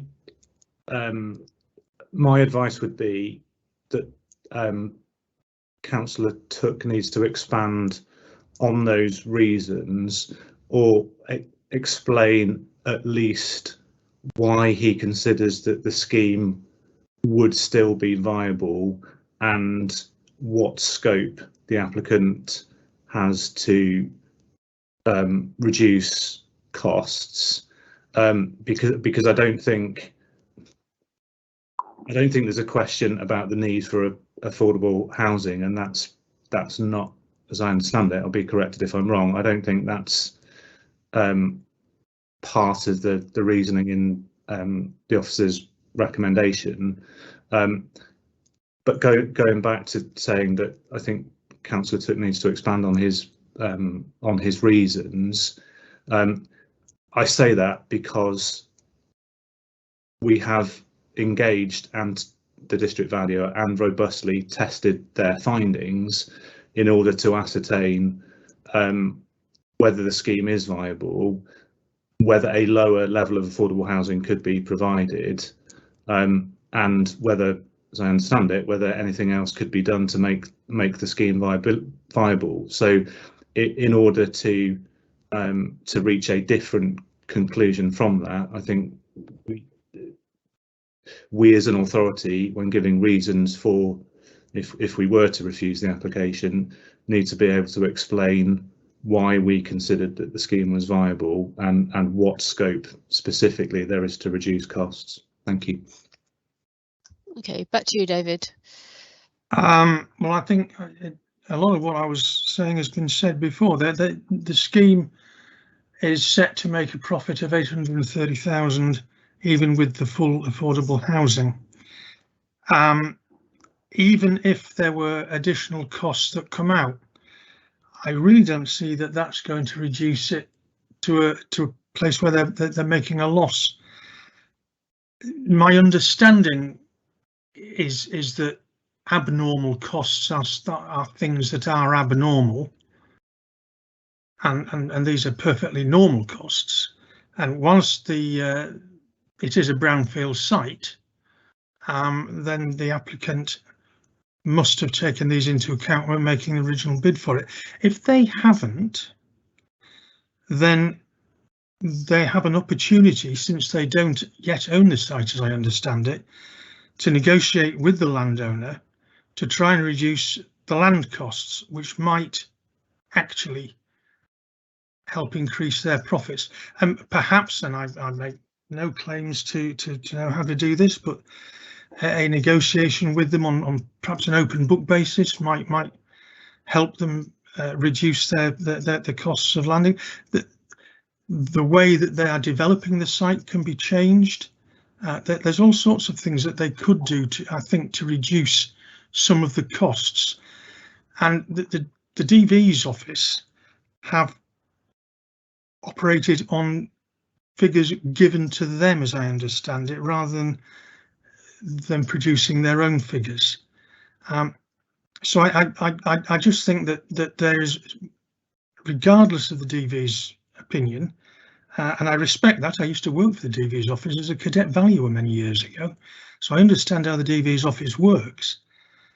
But well, I worked 40 years ago anyway. I really think there are options here where they can reduce costs and come back with a better proposal. Will that work? Is that enough for you? Or, I mean, I've not made my mind up previously, so I haven't got a previously worked out response for you. Madam Chairman, could I just sorry, Mike, go ahead. I was going to say just quickly on I want to come back firstly on the point about the fact that they're still making a profit. I think we've got to be very careful about this, because the whole assumption about development is that there has to be sufficient incentive to actually make a profit, to reduce risk for the developer, and therefore there's the expectation that viability is not whether or not it breaks even, it's whether or not it also makes sufficient profit to justify the investment in the scheme, take on the risk, and do all the other things. So that's not my rules. That's the way that viability works up through the system. So I think that's in the government's thinking along the lines of how it expects this to work. We are in a slightly difficult situation about being asked a question as to whether or not they could come up with a better scheme. This is quite a constrained site, and it's a scheme that has already been granted permission. So the question really before us is whether or not the scheme is viable with the affordable housing provision, and the very robust answer we've been given back, taking account of all sorts of assumptions from the district valuer, is that it's not viable under the terms in which they're expected to assess the scheme. So I think that's where we've ended up. So I have concerns about that line of argument. I just wanted to make that point very clear. But sorry, I cut across Kim, Madam Chairman, so I don't know if you wanted to bring her back in. Thank you. Well, you both cut across me. But yes, Kim, you wanted to come in, and I know that Pete Waters also wants to come back on a normal cost, but I want to try and keep hold of this meeting, because otherwise it was going to end up being a free-for-all. So Kim, on the proposal before us on the technical reasons for Thank you. that recommendation. I just wanted to assist with the debate and with the proposal, that I just wanted to remind members that it is a conservation of area. So in terms of reducing build costs, if that was one of the areas that Councillor Took was envisaging, that as officers, and given the quality of the build that we would expect in the conservation area, as the officers set out initially, that we wouldn't necessarily encourage those costs to be reduced to the cheapest build. Thank you. Okay. David, I'm going to come back to you. Obviously, there is a lot of concern. We need to really clarify what your reasons for refusal are. So can you be very specific, because you've said a lot of stuff around it, but we need to be very clear and concise as to what your reasons for proposing refusal are. I think I've said pretty much what I said. I really think that we are. I don't see the argument that this is non-viable. So my proposal is your reasons for it being non-viable. Because I think they're going to make a sufficient amount of money based on the figures we've got. I say you're asking me to think up things on the hoof.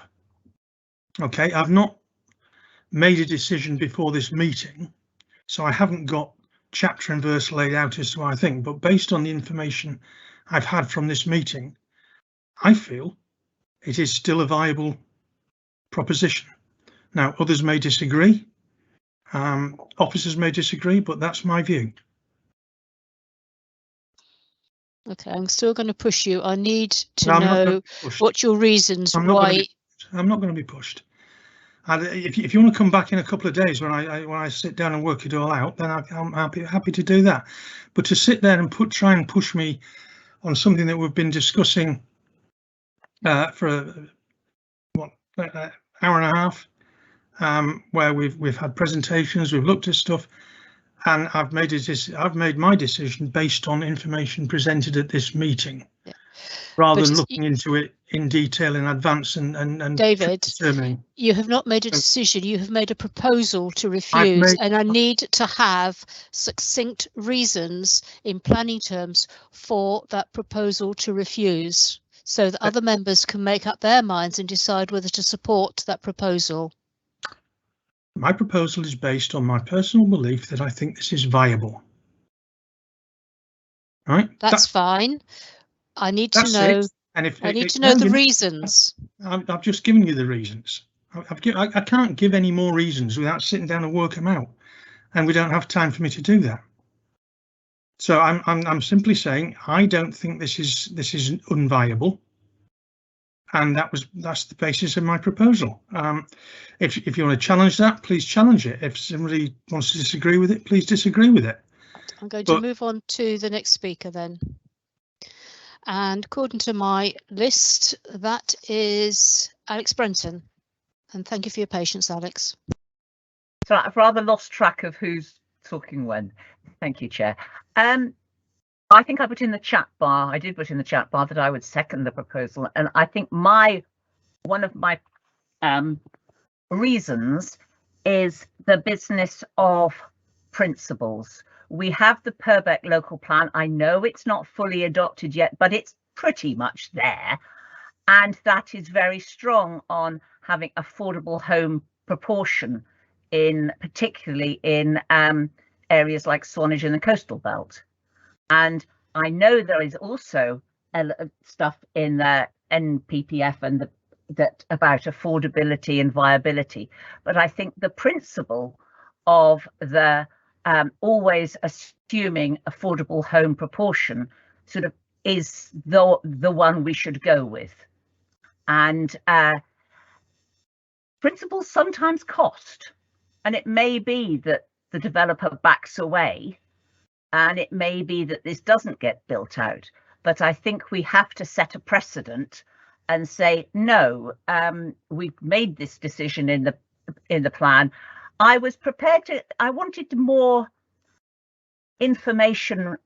I mean, I was prepared to consider this being unviable, but when I go through the costs they think that are outstanding or unusual or abnormal, I thought, no, these are not abnormal for Swanage. All those sites are like that. There's always a hill, or there's an ancient stone wall, or there's there will be flash flooding unless you do something. So I'm sorry, I still go back to developers put in proposals that they think they can do. If they didn't think they could do it, they shouldn't have put in the proposal. They still actually don't own the land, they could back away. So I personally think that the Purbeck local plan and the reason and the policies on affordable housing are the ones we should stick to. Thank you. Okay, thank you. Sorry, Pete Waters, you did want to come back on the abnormal costs and also now the local plan in response to Alex. Thank you, Madam Chair. Just very quickly with the abnormal costs, just to remind members that abnormal costs as defined in the planning practice guidance does not refer to things that could not have been foreseen. It refers to additional costs beyond what would normally be expected to be bought, and it specifically refers to brownfield developments. So this falls well within the planning practice guidance scope there. Just to mention the Purbeck local plan, I know Councillor Brenton is referring to the emerging Purbeck local plan. Policy H11 is the emerging policy for affordable housing. It is subject to modifications, so at present that policy does not carry any significant weight excuse me, in the decision making process. Thank you. Thank you. I'll be so glad when we finally get to adopt the Purbeck local plan. This hiatus is giving us a lot of trouble. Alex, did you wish to come back on anything that's been said?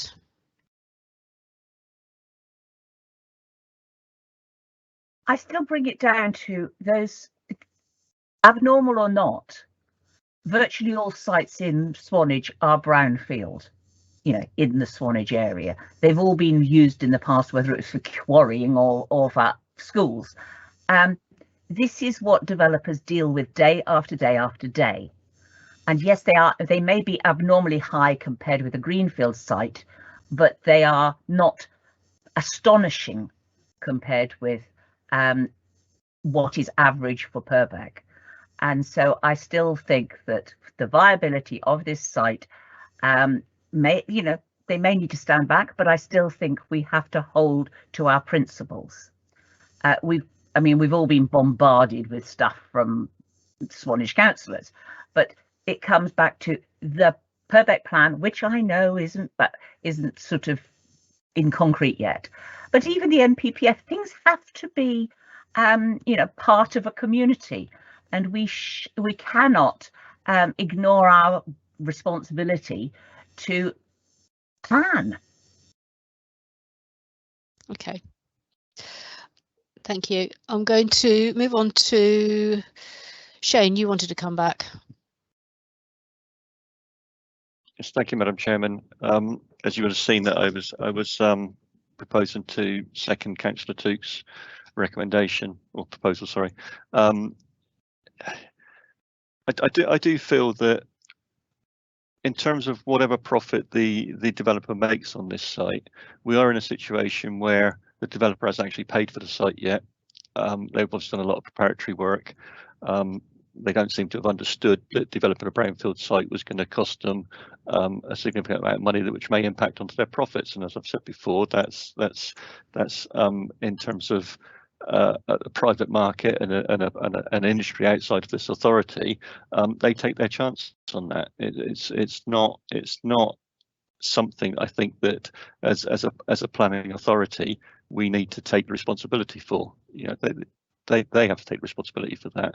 So in terms of the profits, whatever profits they might make on this, and it's been shown in this committee meeting today that there will be a profit, whatever level of profit that may be. And I know the officers have got a concern around that. They keep on bringing us back to it.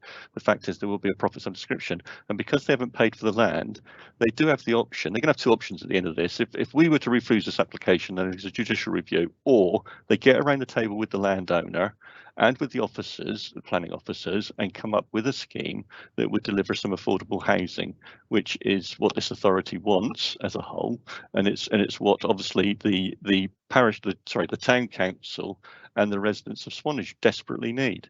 And I think that the reasoning for the proposal that's on the table at the moment, I think, has been demonstrated in the meeting. I think we've debated this at length. I think there is for some members on this committee, there is obviously a discomfort about this application that's in front of us, and there is the opportunity, if the proposal is successful, for the developer and for the landowner and for the officers of this planning authority to get into a room and to basically sort this issue out and to deliver hopefully affordable housing on that site in the future. Thank you. Okay, thank you. There are two new speakers, and I apologise, John Worth, you've been waiting a very long time to speak. The floor is yours. Thank you, Madam Chairman. No, I mean, I think it's been a very, very comprehensive debate, and also the officers' report and the advice we've been given from officers has been their best advice, and also what we've had from legal. And I think it's almost like it's a fait accompli, because the report is, you know, we should approve this. However, our gut feeling is that we don't want to approve it, but have we really got a valid planning reason for not approving this? And that's my only concern. If we haven't got a valid planning reason, then it comes down to, you know, what we think is right. And I personally think we should have affordable housing on all these sites. But if the evidence is against that, we're in a very, very difficult position. And that's all I wanted to say. Thank you. Mike Dyer. Yeah, I echo what Councillor Worth has just said, because I think I've got a worry here and a question. And the worry is that if we find a rather nebulous reason for rejecting this, which is overly complicated and beyond our ability to really state properly, because we're not experts, my worry is that it will go to appeal on it, and we'll be facing a possible award of cost situation. So I'd like in a minute to ask legal whether they could comment on that. And the other thing is that I feel that the proposal that has been made, it's just becoming overly complicated, and could not a simple reason like that the applicant should go back to the owner of the land and renegotiate the price is not something more simple along those lines likely to fly, rather than a complicated reason that most people wouldn't understand. So hope you understood that. Those are my questions. I appreciate your comments.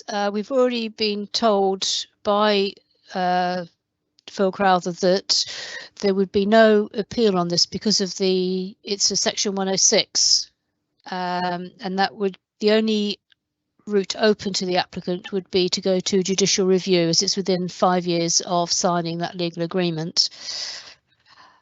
As regards to your comments about having the renegotiations between the applicant and the landowner being a reason for refusal, I would feel uncomfortable with.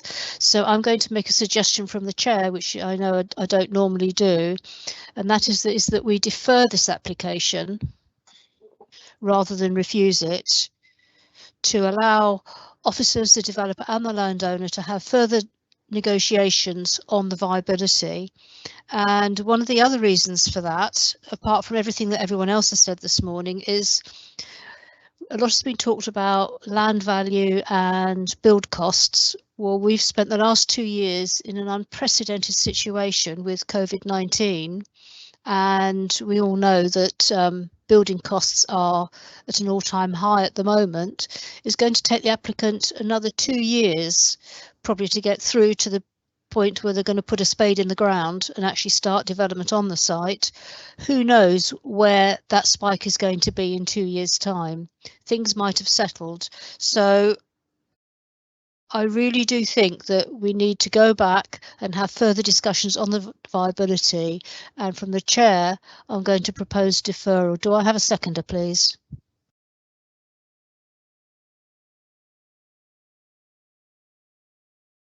Madam Chairman. Sorry. Hang on. Sorry, I don't I've want got a second, Chairman. Excuse me. I have asked that any requests to speak are done through the chat box. I can't do it. Okay. However, I have Robin Cook in the chat box requesting to speak. Yes, I will then take Mike Dyer, and anyone else then please add in the chat box that you wish to speak. Thank you. Thank you very much, Madam Chairman. Well, the reason I put that there, I want to second your proposal there, because I think, having listened to this very carefully and having read the documents in detail, it's not as cut and dried as it seems to be. And I think Shane's point was very, very well made on this, that there is certainly scope, I'm sure, to come up with something different.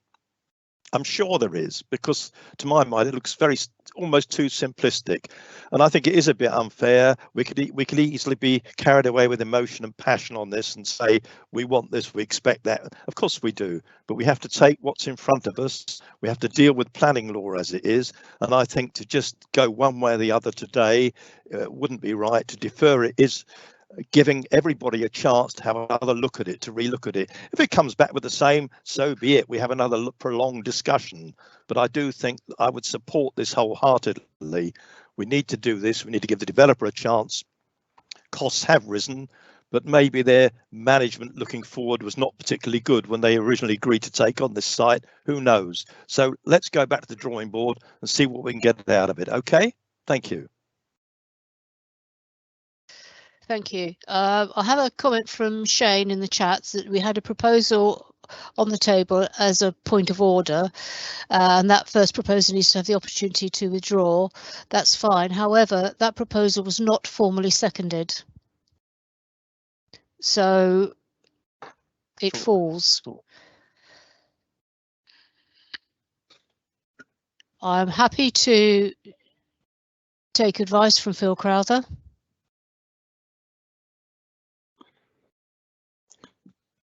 Chairman, my recollection is that Councillor Brenton seconded the proposal. I might be wrong in that, so it might be worth asking Mr. Northover for his view as the committee clerk on whether what my recollection is right.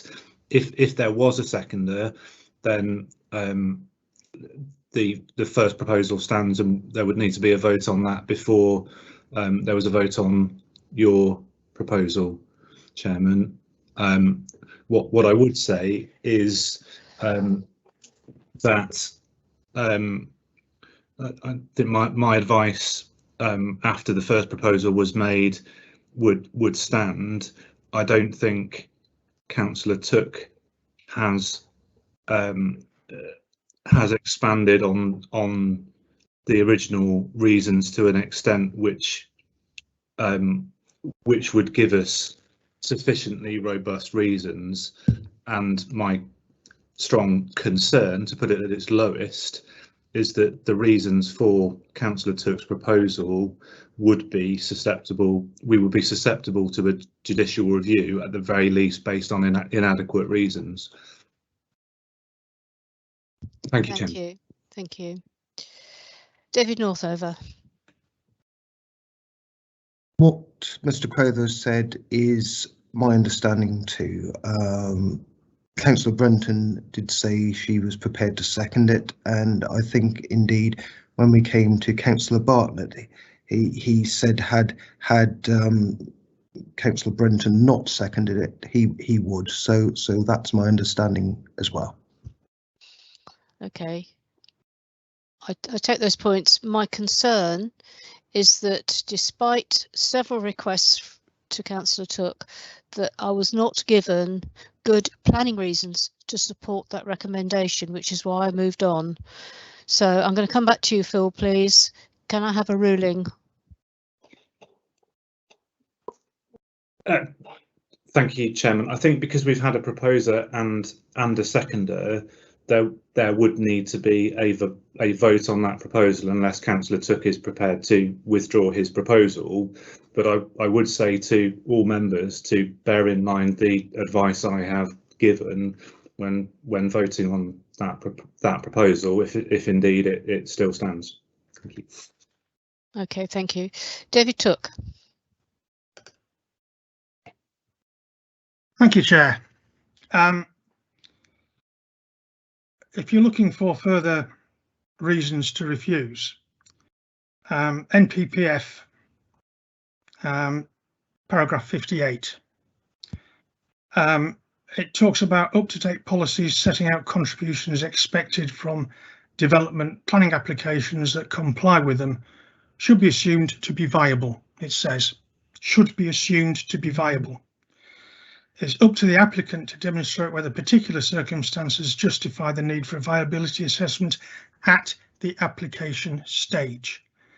So no circumstances have changed, and the up-to-date policies did require affordable housing at the time of the original application, and on that basis, surely the application or the contributions don't affect the viability. It's assumed to be viable. So that seems reasonably straightforward. Okay, Mike Garrity, you wish to come back? Yeah, on point of clarification on that. Thank you, Chairman. The assumption there, and this is a key point, is that the plan is up to date and new local plans that are prepared. So if we take, for example, the new Dorset local plan that we're in the process of preparing, has to be assessed for viability as part of the exercise of preparing the plan. That is then examined through the public examination to test whether or not the policies in it are viable. That is the predication that the NPPF is based upon. The policies that are affecting this site would not be deemed to be totally up to date because they are the form of Purbeck local plan, not the emerging Purbeck local plan that has yet to be adopted. So it would be, from my advice on that, would be we'd be very tenuous link to assume that viability had in any meaningful extent been assessed as part of that plan, that it would have any material bearing on this application. So I think we would actually have to take the point that the plan is not up to date in this particular context. So I think that NPPF paragraph is made on the assumption that you've just gone through a process and you've got an up-to-date plan that has gone through that full viability assessment. And is that at the time of the original application? Well, we're looking at the viability as stands now. So I think we've got to take the position as far as this application has come in, and the position of where the plan was adopted. The affordable housing contribution was determined under the plans at the time. Is that correct?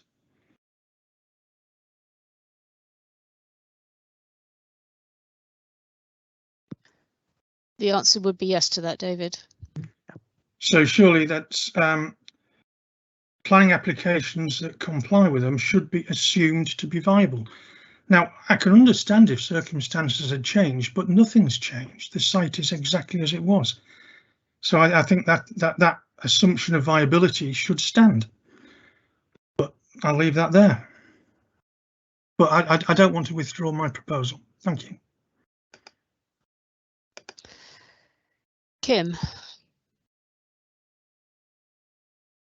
Thank you, Madam Chairman. Councillor Took answered his own question, so I don't need to speak now. Thank you. Okay. We have a proposal on the table to refuse this application. I'm still not completely sure on the reasons for the refusal, only that it is viable, that the development of the site is still viable. That proposal has been seconded, so I'm going to move to the vote and I will be voting on this application. So through the roll call, please also confirm that you've heard all of this debate, as well as just casting your vote. I want no comment on the merits for or against. Shane Bartlett. I've heard the officer presentation, I've taken part in the debate, and I am minded to support the proposal. Chairman, before we go any further, can I have it absolutely clear that you are for, it's easier for the record that you are for the refusal or against the refusal? I don't want any ambiguity. No ambiguity. I totally agree. I understand, Madam Chairman, and Mr. Northover understand. Yeah, so I am for the proposal on the table that was to reject the application. Thank you. Okay. Mike Barron. Well, I've heard the entire application and the debate, and I am going to abstain on both counts. Okay, thank you. Alex Brenton. Thank you, Chair. I heard the debate. I've taken part in the debate. I am in favour of the proposal of Councillor Took's on the table. Thank you.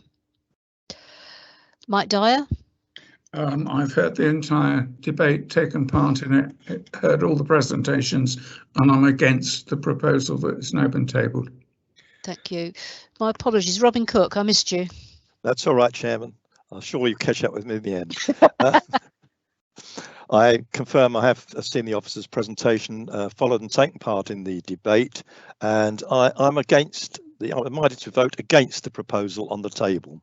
Thank you. Barry Gorringe. Yeah, I've been present throughout the presentation and the debate, and I'm against the proposal. Thank you. David Morgan. Thank you, Madam Chairman. I've heard the debate and I am for the proposal. Thank you.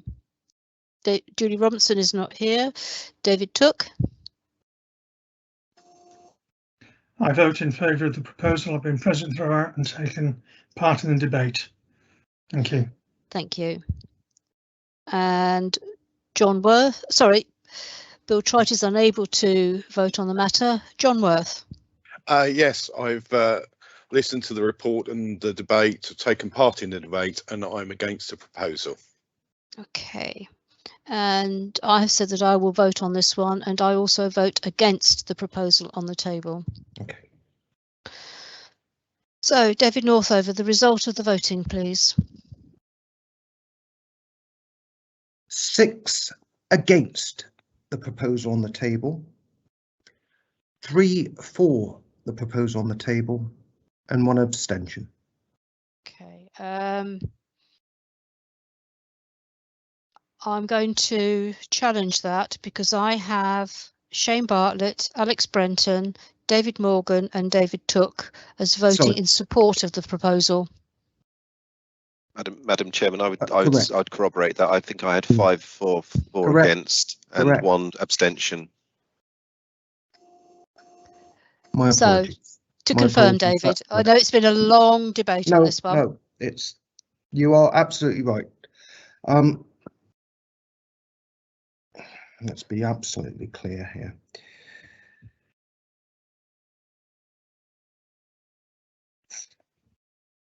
Five against the proposal on the table, 4 for the proposal on the table, and 1 abstention. Okay, so the proposal falls.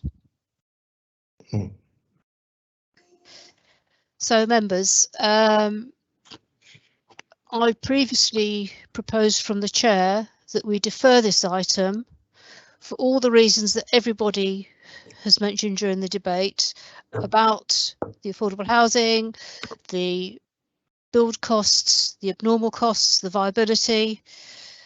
Let's get everyone back around the table, the officers, the applicant and the landowner, for further discussions, and then bring the application back to us, just so that we are absolutely sure. Do I have a seconder? You do indeed, Madam Chairman. Robin Cook, happy to second. Thank you. Do any members wish to speak on this proposal?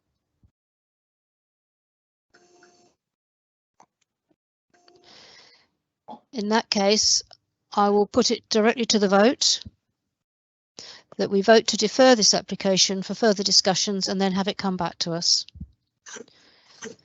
So, Shane Bartlett.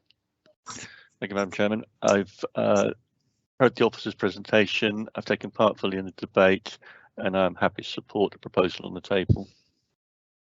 Okay. Mike Barron. I am happy to support the proposal on the table, having listened to the entire debate. Thank you. Alex Brenton. I am happy to support your proposals on the table to defer. Thank you. Robin Cook. Yes, having listened to the debate, follow the presentation, and I'm happy to support the proposal as laid out. Thank you. Mike Dyer. Vote to defer, Chairman. Thank you. Barry Gorringe. Present throughout and support. Thank you. David Morgan. Thank you, Madam Chairman. I've heard the debate and I vote for the proposal. Thank you. Julie Robinson is not here. David Took. Thank you, Madam Chairman. I've listened carefully throughout, been present throughout, and I vote in favour of deferral. Thank you. Bill Trite is unable to speak. John Worth.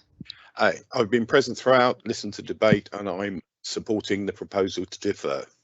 Okay, thank you. And I suppose I ought to vote on this one as I've proposed it, and I also vote in favour. So, David, I make that unanimous. Slightly easier this time.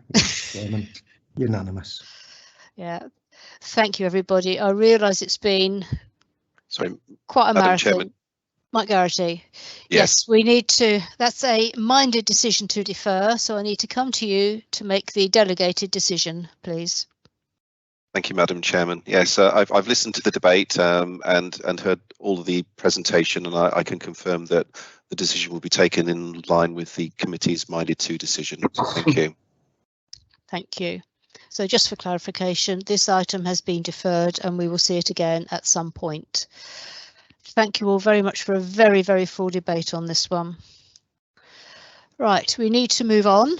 And as I said at the beginning of the meeting, that the other substantial item on the agenda is agenda item 8, and I'm going to move that forward as the next item, just as you're all in full steam. So agenda item 8 is 321-0668 full application to extend the existing single-storey building and change the use to that of a hand car wash facility at land at the rear of 5 High Street, which is the High Street car park in Wimborne, Minster. And taking us through that one is Kevin Riley. Good morning, Kevin.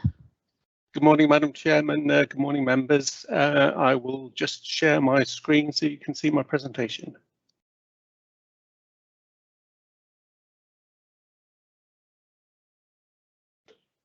Right, hopefully members can now see my presentation and I will continue. We can, thank you.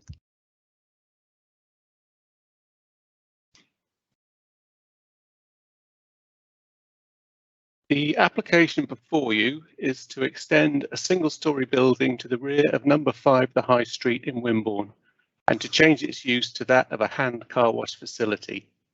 The building is located in Wimborne High Street car park.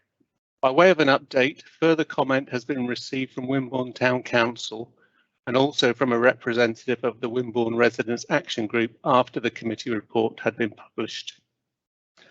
The council stated that it does not feel that its views have been accurately reflected in the officer report and wish to clarify that whilst the Town Council does support the principle of a hand car wash in Wimborne Minster, it does not support the proposal at this site location due to the concerns expressed regarding safety of access, noise levels and pollution contaminating the river. The representative of Wimborne Residents Action Group commented that the proposal does not represent high quality design, does not enhance the conservation area and is contrary to policy WMC1, which sets out the vision for Wimborne Minster Town Centre. The matters they have raised will be addressed in this presentation. This application has been referred to the Planning Committee at the request of the nominated officer due to concerns expressed by members of the public regarding highway safety and the loss of car parking spaces. This slide shows the application site located to the rear of number 5 High Street. The site is currently in use as a car park, which is managed by the council as a joint venture between Dorset Council and a private landowner. The council owns part of the car park that is to the south of the application site. Members would wish to be aware that information received yesterday suggests that the ownership certificate submitted with the application may be incorrect. If so, a corrected certificate can be provided prior to a decision notice being issued. The building to be converted and extended is located close to the car park entrance. There is a fishmonger's business located in the eastern section of the car park. This photograph is taken from the back of the car park facing the rear of the High Street. The building in the foreground and to the left is the fishmonger's premises. This photograph is taken facing the rear east end of the car park. The footbridge over the River Allen, which provides a pedestrian link to the Co-op car park, can just be seen in the background. Members are advised that there is no official public right-of-way through the car park. However, there is a written agreement in place between the landowner and former East Dorset District Council by which the landowner allows access over his property to the footbridge. This slide and the next three show more of the context of the application building. The site parking spaces are not formally laid out and the car park is surfaced mainly with compacted hardcore. This photo shows the south side of the site boundary, which runs adjacent to the buildings to the rear of number 7, the High Street. This and the next two photos show the site entrance.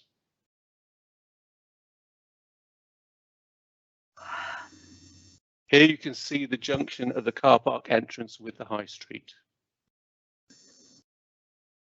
And this aerial view of the car park provides additional context for the car park.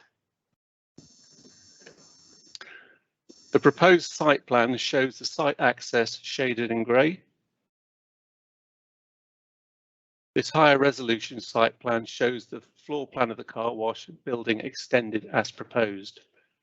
Cars enter the eastern section of the building through the eastern access, where pressure washing equipment housed in acoustically insulated boxes are located. The cars pass through to the next section of the exterior, the next section of the building for exterior finishing and interior valeting, and exit through doors to the west, which face the High Street. It is proposed to site a mirror on the corner of number 5 to improve visibility through the entrance dogleg. A condition to agree the detail and siting of the mirror would be added to the grant of planning permission if members are minded to recommend approval. The existing elevations show the flat roof storeroom to be extended, which is currently used by occupants of Cafe Aroma. These are the proposed elevations showing the extended building, and members can see the new exit facing the High Street. The key issues for determining this application for a hand car wash are the principle of the development, parking and highway safety, impact on the conservation area and neighbouring listed buildings, and the amenity of neighbouring properties. Other issues raised by third parties include wastewater disposal, groundwater flooding, and the effect on a public sewer. The site is within the urban area of Wimborne where the principle of development is acceptable. The site is also within the town centre boundary and to the rear of primary shopping frontage. Policy WMC1, which sets out Wimborne Minster Town Centre vision, supports commercial development alongside the requirement for retail. The proposed commercial development does not affect the primary or secondary shopping frontage of the town, and as such, the proposal is considered to be in accordance with policy WMC1. The development of the site is also affected by saved local policy WIMCO 23. This policy states that the High Street car park is to be used for car parking. However, planning policy have commented that due to a lack of up-to-date evidence of a continued need for the policy and the age of the saved policy, which dates from 2002, significant weight should not be attributed to the saved policy. Nevertheless, planning policy have also advised that responses to Dorset Council local plan consultation and a previous survey from 2017 provides some evidence that residents feel there is a lack of car parking close to the town centre. Planning policy have inferred from these studies that car parking appears to be a current issue for the town centre, and consequently, despite the limited weight they attribute to the policy for reserving the site for car parking, whilst not objecting to the proposal, they recommend a temporary permission in order for the harm to be assessed over a period of 12 to 24 months. Planning policy contend that this will ensure the retail study being carried out as part of the Dorset Council local plan has been finalised and published, and which will then form part of the evidence base necessary to assess the need for car parking close to the town centre. However, a temporary permission would not be appropriate because the erection of a permanent building is proposed. As such, planning permission, if members are minded to recommend approval, should not be a temporary one. The wording of policy WIMCO 23 does not expressly exclude uses ancillary to car parking from being established at the site. Providing the majority of the site continues to be used for car parking, there is no clear conflict between the proposed development and the wording of the policy. And notwithstanding this point, as stated earlier, significant weight is not attributed to policy WIMCO 23 due to its age. For these reasons, and because only 4 parking spaces will be lost to the development, with the remaining 90% of spaces still in use for parking vehicles, it is considered that, on balance, the principle of the development is in accordance with the development plan. With regard to highway safety, the High Street car park has a narrow dogleg entrance road which can lead to vehicles reversing back into the car park when meeting oncoming traffic in the entrance road. Wimborne Town Council has stated its concerns regarding highway safety, commenting that access and egress to and from the site via a narrow single lane off the main high street is problematic and will create congestion in the town centre. Town Council also raised their concerns that the safety of pedestrians walking in and around the high street and into the car park is at risk. However, these concerns must be considered in the context of the existing use of the site as a car park, which itself generates significant traffic into the site, and due regard must be given to the fact that the Highways Authority has stated no objection to the proposal. Because the existing use generates a considerable level of traffic already, and because there is no objection from the Highways Authority, a refusal on the grounds of harm to highway safety cannot be substantiated. Located to the rear of the High Street, the proposal will not compromise any views into or out of the conservation area or the setting of neighbouring listed buildings. The Conservation Officer has stated no objection to the proposal. The design of the proposed extension, although functional, is sympathetic to the existing building and its setting. For these reasons, the significance of heritage assets is not harmed by the proposal. However, an informative note will be added to the planning permission if granted, advising the applicant that listed building consent may be required should they wish to attach any signage or visibility mirrors to number 5, the High Street, which is a listed building. Wimborne Town Council has raised concerns that noise pollution generated by the operation of the car park may harm the amenity of neighbouring properties. However, a noise impact assessment has been submitted, which concludes that the proposed development is likely to have low noise impact upon nearby receptors. Noise mitigation measures have been designed into the development, including the enclosure of machinery in soundproof casings. The Environmental Health Officer has reviewed the noise impact assessment and has no objections subject to conditions. Accordingly, conditions limiting operating hours are proposed, along with a condition to secure the noise mitigation measures recommended in the noise impact assessment. In the absence of an objection from the Environmental Health Officer, it is considered that an objection on the grounds of harm to amenity could not be substantiated. Wimborne Town Council has also stated a concern that wastewater from the car wash could contaminate groundwater and the River Stour and River Allen. However, the proper disposal of wastewater is subject to control by environmental legislation and other regulatory bodies, and as such is not a material planning consideration in this instance. Wessex Water, who were consulted regarding the proposal, have provided advice for the applicant regarding wastewater disposal in its comments letter. Wessex Water have also advised that according to their records, there is an existing public foul sewer crossing the site, and that permission from Wessex Water to divert the sewer may be required. However, again, this is not a planning matter, and informative to advise the applicant of his responsibilities in this regard will be added to the planning permission if granted. It is noted that the rearmost part of the car park is within flood zone 2, but this is a long way back from the application site.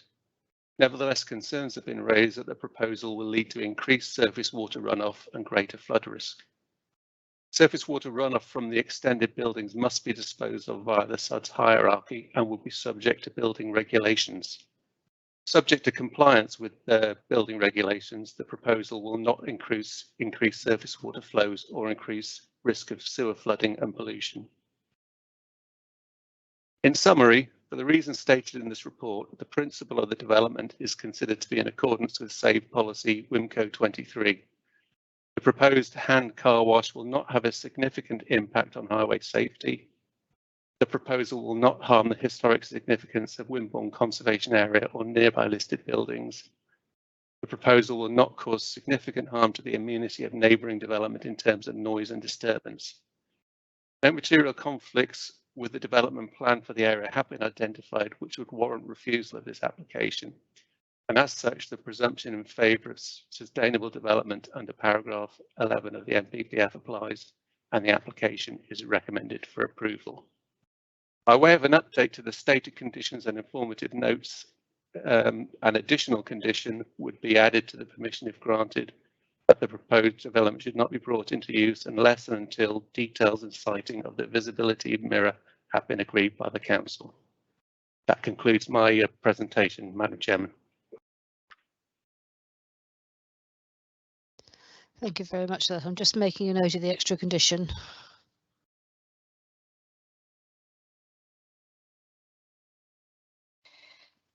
Okay. I'll now go back to Simon Merritt to give us the public representation. So that's public in objection, public in support, the applicant or agent, the town council, and then I will go to ward members. Simon. Thank you, Madam Chairman. Okay, the first comment is from John Gattrell on behalf of Wimborne Residents Action Group. As a resident of the town and representative of the Wimborne Residents Actions Group, I wish to object to the above application on the following grounds. 1. We believe the proposal site is within the Wimborne Minster Conservation Area and is adjacent to listed buildings, yet no heritage statement has been provided. 2. The proposal is within the primary shopping area as defined by policy WMC1. We do not believe the use can be classified as retail. 3. Policy WMC1 states, quote, the townscape quality of the town centre will be enhanced. Only high quality development proposals that respect and enhance the local character of the centre will be permitted, end quote. This proposal neither respects nor enhances the area. 4. Policy WMC1 states, quote, in order to improve pedestrian safety, traffic movement and improve the ambience of the public realm, traffic management and calming measures will be considered to reduce pedestrian/vehicular conflict, and enhancements to the high street will be introduced, end quote. The proposal requires vehicular access across a busy pavement and narrow passageway and runs directly contrary to this policy. 5. Policy WMC1 states, quote, new development in the town centre will be of the highest standard of design to reflect the architectural and historic significance of the town centre, end quote. The proposed design is not of the high quality nor in keeping with the town centre. This requirement is also reinforced by policy HE2. 6. The noise impact on neighbouring residential properties will be considerable. The submitted sound reports notes the proposal will require mitigation because of the noise generated, but these measures may not be employed and in any case are likely to be ineffective in containing low frequency noise. A number of premises in the town already flout various regulations regarding licenses, such as A boards. It should also be noted that most of the surrounding residences are Grade 2 listed and therefore will not be permitted to make changes to their properties to mitigate the noise that this development will generate daily. For these reasons, the proposal is contrary to policy DES2. 7. As the proposal requires an oil interceptor, as noted in the vehicle wastewater recycling system document, we would expect there to be details of the drainage system. The proposal will generate oil and other pollutants, but sits within a floodplain adjacent to a chalk stream of national importance. Yet the application form states the existing drainage system as, quote, unknown. This is woefully inadequate information. 8. As the proposal will increase the number of car movements per day via an already unsafe entrance/exit, I would question whether Dorset Council Highways have fully understood the proposal. To conclude, the proposal is contrary to several guiding principles of policy WMC1, HE2 and DES2.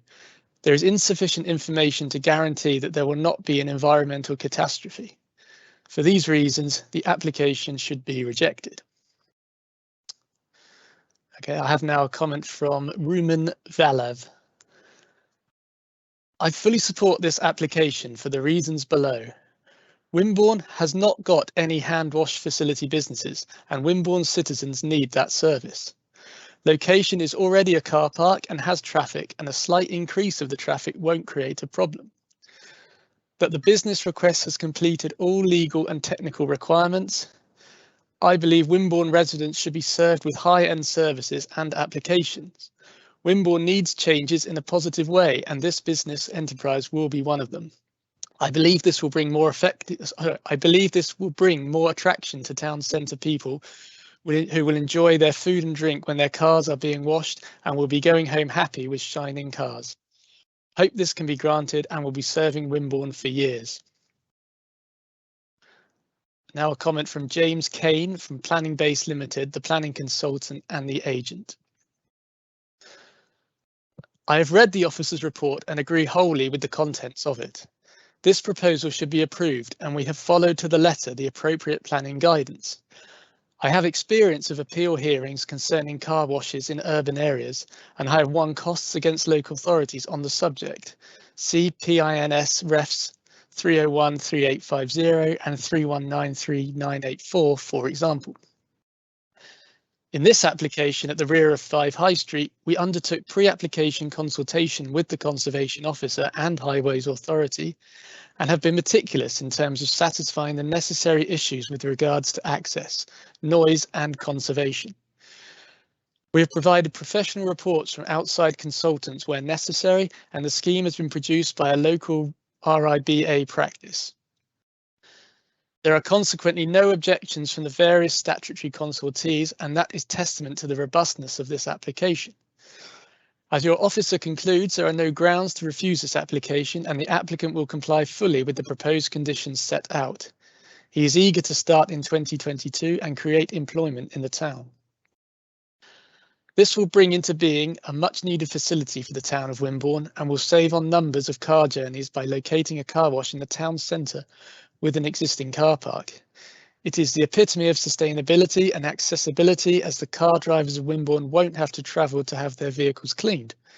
I trust that members can see the efforts put into the preparation of this application and that it can be approved at long last.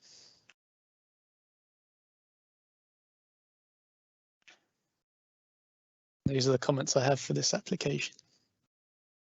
Okay, I've got the town council highlighted. Sorry, I don't have that on my. Was that submitted later? Sorry, I think. Did Kevin say it came in a bit later? Okay. Madam Chair, there was an email sent by the Town Council late last night, the contents of which I incorporated at the start of my presentation. Okay, that's fine. So that's covered. Yes, that's all I've got. All right. Thank you very much, Simon. Okay. Okay, we have two ward members who are both members of the committee. Do you wish to speak now, or do you wish to take part in the debate? Answers on a postcard. Sorry, Madam Chairman. I wish to take part in the debate. Thank you. Okay, and David Morgan, the other local member? Yes, I think I will take part in the debate, Madam Chairman. Okay, that's fine. Okay, so are there any points that officers wish to respond to from the public representations? No, thank you, Madam Chair. All the points raised were covered in the presentation. Okay, right, my first speaker then is Councillor Robin Cook. Well, thank you very much, Chairman. I hope that's all right, because I've got comments as well as questions, and I know you normally like to have just questions initially, but I can't separate the two. Fine. I'm fine. You're fine with that, okay. And I'm afraid viability comes into this too. You'll be sad to hear, but after the last 2 hours. But anyway, can I first of all declare not an interest in it, but obviously I'm not a ward member, but I'm a long-term resident of Wimborne Town Centre and still live in the town centre, and probably live the closest to this site than my colleagues who are the ward members. I'm very familiar with it. I did pop round again last week just to have a look with a different view, having seen this application. I want to look at it with a different eye set. So I have got a number of comments that I want to make, and then I have some questions. I wouldn't argue with the fact that a hand car wash facility in or Sorry, Robin, can you turn your video on?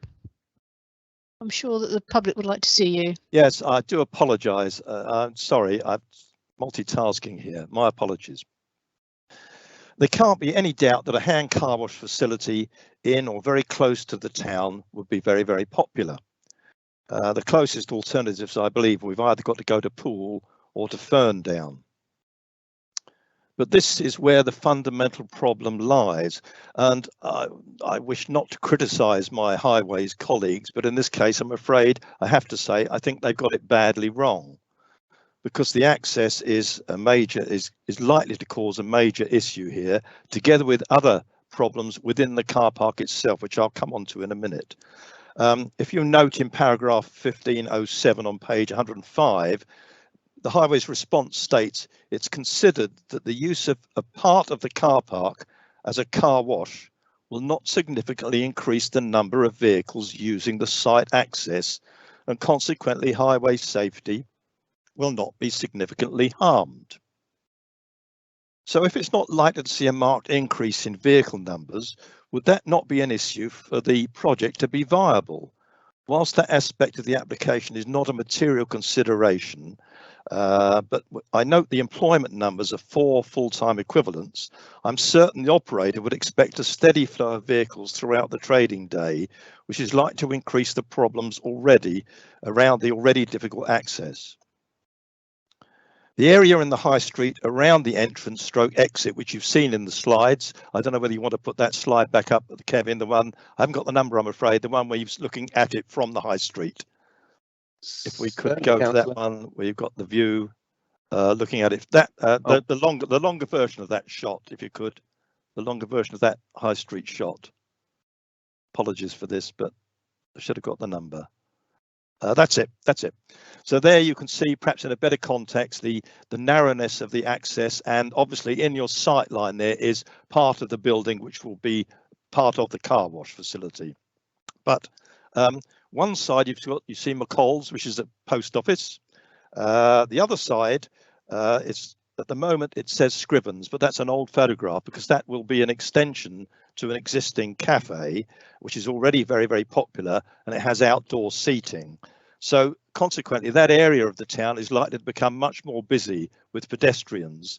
So we've got a double whammy coming up here. We've got more pedestrians and probably an increase in traffic. Loss of 4 parking spaces, not great in the wider scheme of things.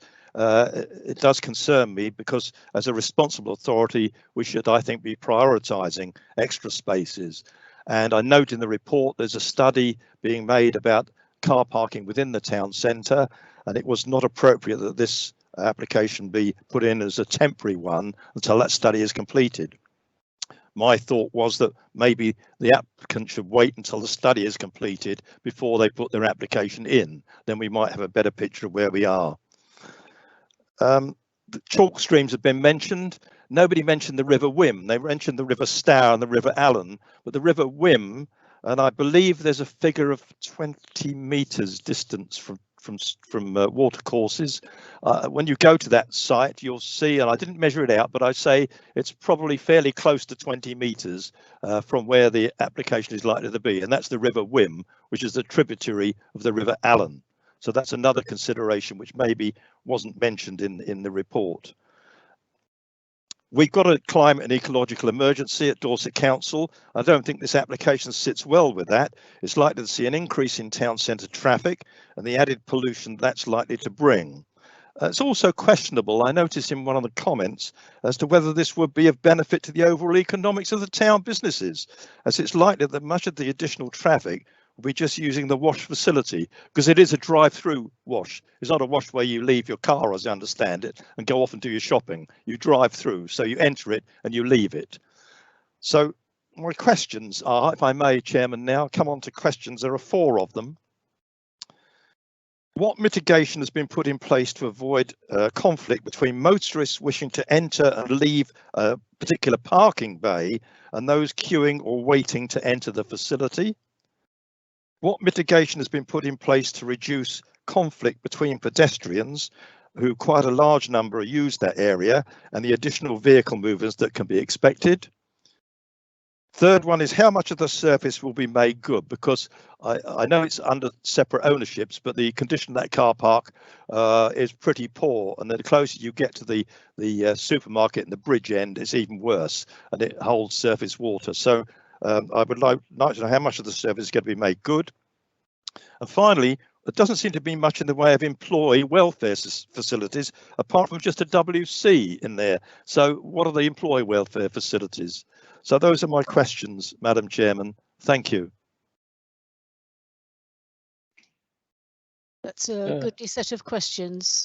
Kevin, would you like to respond to those, please? Yes, thank you, Madam Chairman. With regards to mitigation to prevent vehicles queuing in the entrance to the car park and conflict with pedestrian uses, a mirror is proposed on the corner of number 5, the High Street, which will allow some improved visibility around the dog leg. But it must also be taken into account that this existing problematic entrance has been in use for many years as a car park, so it's not going to significantly be altered as a result of the proposal. Employee welfare, say that there are no proposals within the application other than the toilet facilities shown on the plan, and no proposals for resurfacing the car park are included as part of the application. Robin, I think that answers your questions. No, it doesn't, Madam Chairman. Not Actually, quite? forgive Okay. me. Thank you, Kevin, for those comments. But through you, Chairman, you haven't answered my question, really. I was concerned about within the actual car park itself. I know around the issues of access, which we've covered, which we're looking at here, but on the plan inside the car park, and again, if you familiarise yourself, again, as I did, going to have a look at it and seeing the position of cars that are already parked in the parking bays, that view there, if you take the entrance to the facility is, have you got a pointer there, Kevin? Can you get your pointer? There's the entrance. So you come into the car park from the dog leg, you go along and you turn a sharp right into the entrance. But there might be a queue of vehicles waiting to use the facility. One would hope that it's going to be a busy car wash, which is likely.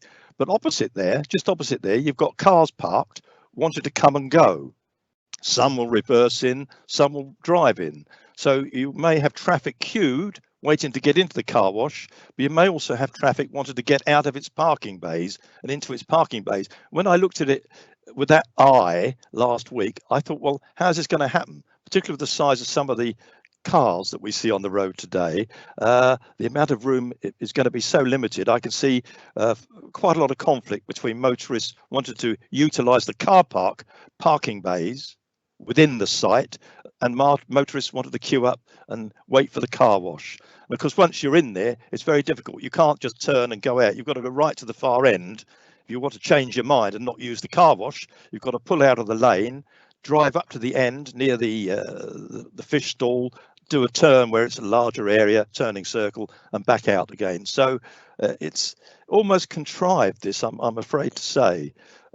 So that was my concern, Kevin. I know about the entrance and exit, but it's the inside issues and the pedestrian flow across there from the supermarket car park and that part of town through to the high street. I know it's a permitted right of way, part of it by the landowner, but it does get a lot of footfall. So we're increasing the danger issues there. And the resurfacing point, I think if the whole area were resurfaced and then marked out appropriately, because of health and safety issues, the conflict for pedestrians, there should be a walkway marked, clear walkway marked. All those sort of issues need to be addressed, I think.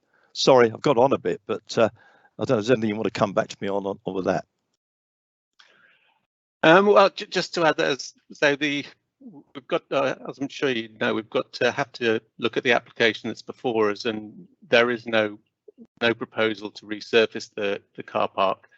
And as you rightly point out, there will be some conflict with vehicles entering and leaving the site through that dog leg. But the situation is an existing situation.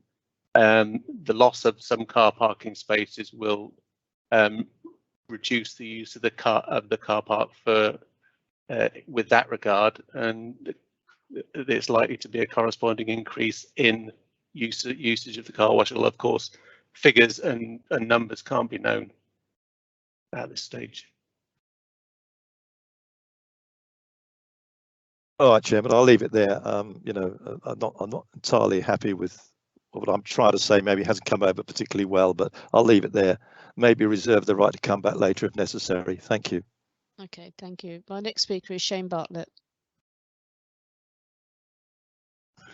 Thank you, Madam Chairman, and thank you to my committee colleague, Councillor Cook, who, with his long-standing in Wimborne, obviously knows the site extremely well, as do I, and as does Councillor Morgan, and so his concerns are shared by me, and he said much of what I wanted to say myself. I just want to pick up on that point which was one point that I wanted to raise at 15.07 with the comments that have been made by the Parking and Highway Safety comments, that they said there will be no significant increase in the number of vehicles using the entrance. I just wanted to know what did they actually base that on to make a statement like that? Well, actually, just to clarify, the highways comments were, as I recall, were simply no objection. There is no numerical evidence to support the view that there will be no significant increase in the use of the access. That's just merely based on the pattern of existing use. But the comment in the report does say that as the existing use of the site already generates a significant level of traffic using a narrow car park entrance, it considered that use of the part of the car park as a car wash will not significantly increase the number of vehicles using the site access, and consequently highway safety will not be significantly harmed. That blatantly can't be correct, because why would you put a business in this car park that's going to service cars if you weren't expecting to receive more cars to it? Well, I agreed, Councillor. There, you would expect the business to generate an increase in cars, the number of cars using that access, but with the highway view that that highway safety won't be compromised. The officer view is that it's not going to significantly increase harm to highway safety using that access. Okay, like Councillor Cook, I'll leave that one there then. Presently, at the moment, may I continue, Madam Chairman? Yep. Thank you. Presently, with the plan that you've got on the screen in front of us, the mirror that's going to be put on the location on that corner to enable vehicular traffic coming out of the car park and vehicular traffic coming out of the car wash not to have a collision as they both try and exit at the same time, and that's going to be obviously down to driver courtesy as to how successful that's going to be. But we still have the problem, which I think Councillor Cook was also alluding to, coming from the other direction trying to come into the car park, that they're now going to be facing two streams of traffic trying to get out of the car park on that single lane carriageway. And I don't think I really understood in terms of traffic coming into the car park how that's going to be managed or how it's going to be mitigated. The traffic flow would have to be through the entrance and around the existing building as currently happens. Cars will then wait their turn and pass through through the unit and out, and of course there will be a conflict with traffic coming in and out, but there is also at the moment that same conflict with cars coming around turning blind into that access. So okay. I certainly take the councillor's point that the visibility on this dogleg is poor, but it's an existing situation. Its use as a car park generates a significant amount of traffic, so that has to be the background and context against the use of this car wash, which is unlikely to use the size and scale of it to generate a significantly greater amount of traffic than the number of cars currently coming in to use the parking facilities. Okay, through you, Madam Chairman. So what we presently have a situation is where traffic coming into the car park meets traffic trying to come out, and often has to back then out between the two buildings. And you had a photo that showed that single lane. Yes, I'll go back to that. Sorry, I didn't see any numbers on them. Yeah, but that's the one. That's the best one. Yeah. So traffic reverses back out across a wide pavement, which you can imagine. The footfall across that pavement is huge, with the post office being there, and also what is presently screwing up petitions is now a Roma Cafe extended into that building with seating out in front of that premises, as Councillor Cook said earlier. So the traffic is now reversing back out. The driver is blind because he can't see either side of the building as he approaches onto the pavement, and he's actually reversing back out onto the high street. This entrance is what, 150 yards from the square in one direction to the left, and there's 150 yards in the other direction from the Minster, from Wimborne Minster. So the footfall in this area is huge, and the drivers are having to reverse back out completely blind across a pavement with a lot of pedestrian footfall on it into a high street, which is also one of the main arterial routes through the town. And we'll come back to my original point as to how there cannot be significant harm to the area by the vehicular movement that's going to be created. I don't understand. I can just come back on that, please, Madam Chair. I would just say that the situation is, of course, that the situation that the council describes is, of course, the case, but it is it's not going to be a situation created by the operation of the car park. The car park provides 40 to 50 spaces and generates quite a large amount of traffic going through that access, and that will continue to be the case whether or not this application is approved or refused. And if the highway safety and pedestrian safety issue is not going to be significantly changed by the approval of the application. Okay, I think what I'm trying to say, Madam Chairman, is that I think the poor situation that we already have with vehicular access into this site is going to be exacerbated by the provision of a hand car wash facility within this car park. The numbers of vehicular movements has to go up, or the business fails, and presumably the applicants have done their homework and have considered the fact that in putting this facility in there, that they will have sufficient response and sufficient customer to enable that to be a profitable business. So I'll leave that there. Can I just move on to another question, please? Before you do, Kim Cowell wanted to come in. Okay. So we'll let her say what she needs to say, and then I'll come back to you. Okay, thank you. Thank you, Madam Chairman. It's not to, I take on board all the things that you have said. Just as a point of clarification, looking at the plans, I just wanted to remind members that people using this facility within the building have got an entrance. They will be exiting the building in forward gear, so they will be driving straight out. Nobody will be reversing from the building into that entrance space. Clearly, there's the conflict that you mentioned with existing users of the car park on anybody entering the site, but that exists. But the car wash building has been arranged so that the passage through the building means that people exiting the building will be driving forward and will be able to see oncoming traffic. Thank you. Thank you, Madam Chairman. I fully understand that, but it's the fact that this then vehicular traffic trying to enter the car park will be meeting traffic that will then enforce it to have to reverse back out across the pavement into the high street. That's the issue, and that vehicular movement is going to increase quite substantially, regardless of what it's written in the report. That vehicular traffic is going to increase substantially in this area. So if I could just move on to my second question, please. Yep. Okay, in terms of conservation, the conservation officer's comments at 15.8. In a conservation area with grade 2 listed buildings and various other listed buildings in such close proximity that the conservation officer said that it will not significantly impact on the area.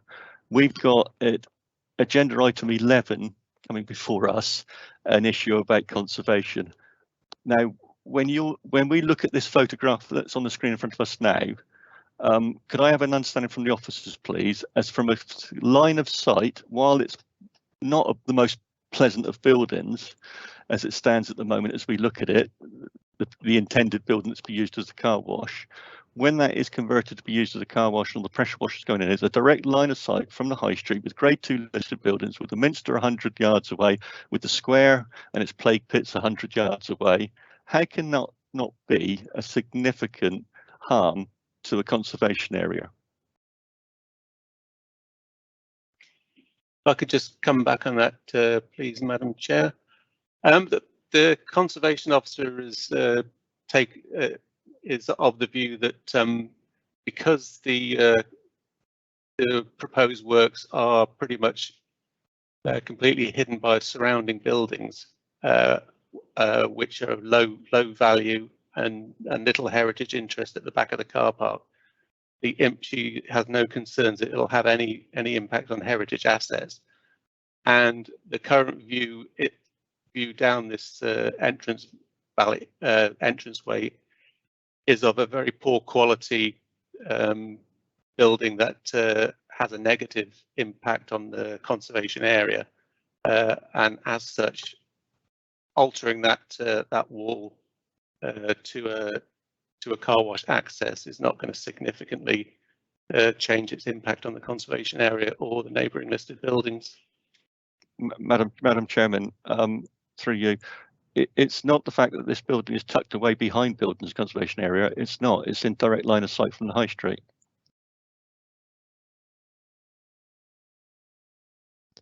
Therefore, my view, it will have an impact on the conservation area because it can be seen. It's not tucked behind buildings.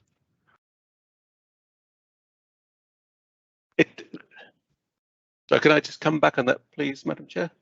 Of course. Yeah, I mean, as you're right that there will be visibility of the exit doorway to the car wash, but that has to be set against the context of the existing view of that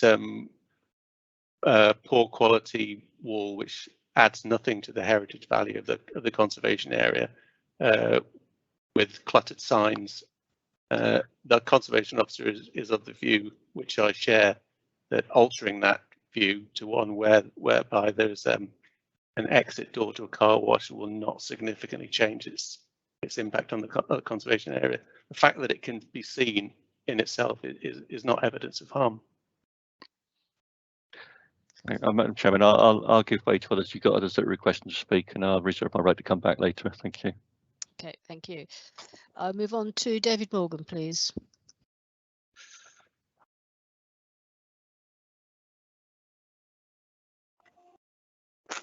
Yes, thank you, Madam Chairman. I think a lot of what I was going to say has... Can you put your video on, please? We'd like to see you. Oh, would you? Oh, dear. Yeah, there I am.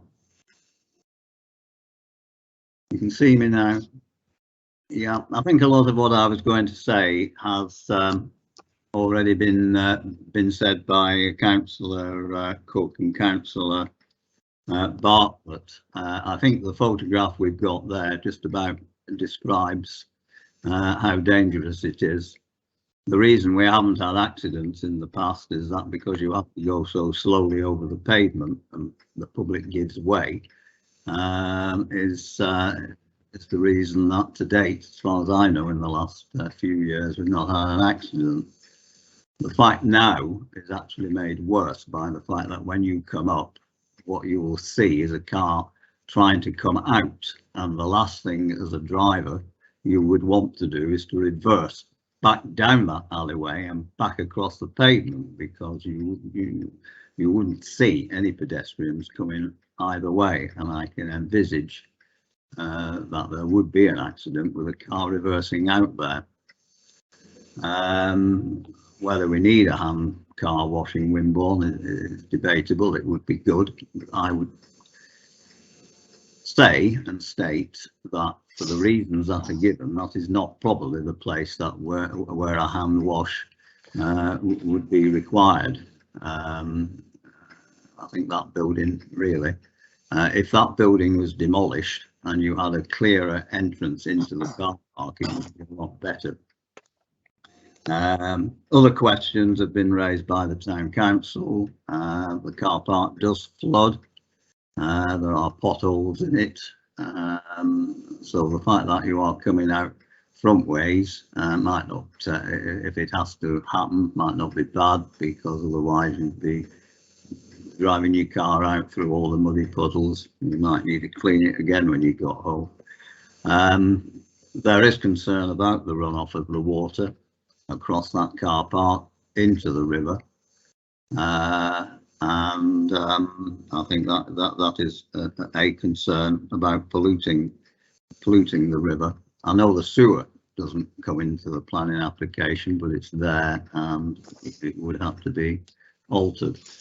My concern, as has already been stated, is the probable increase in the traffic that's entering that car park, which in itself is not easy to enter.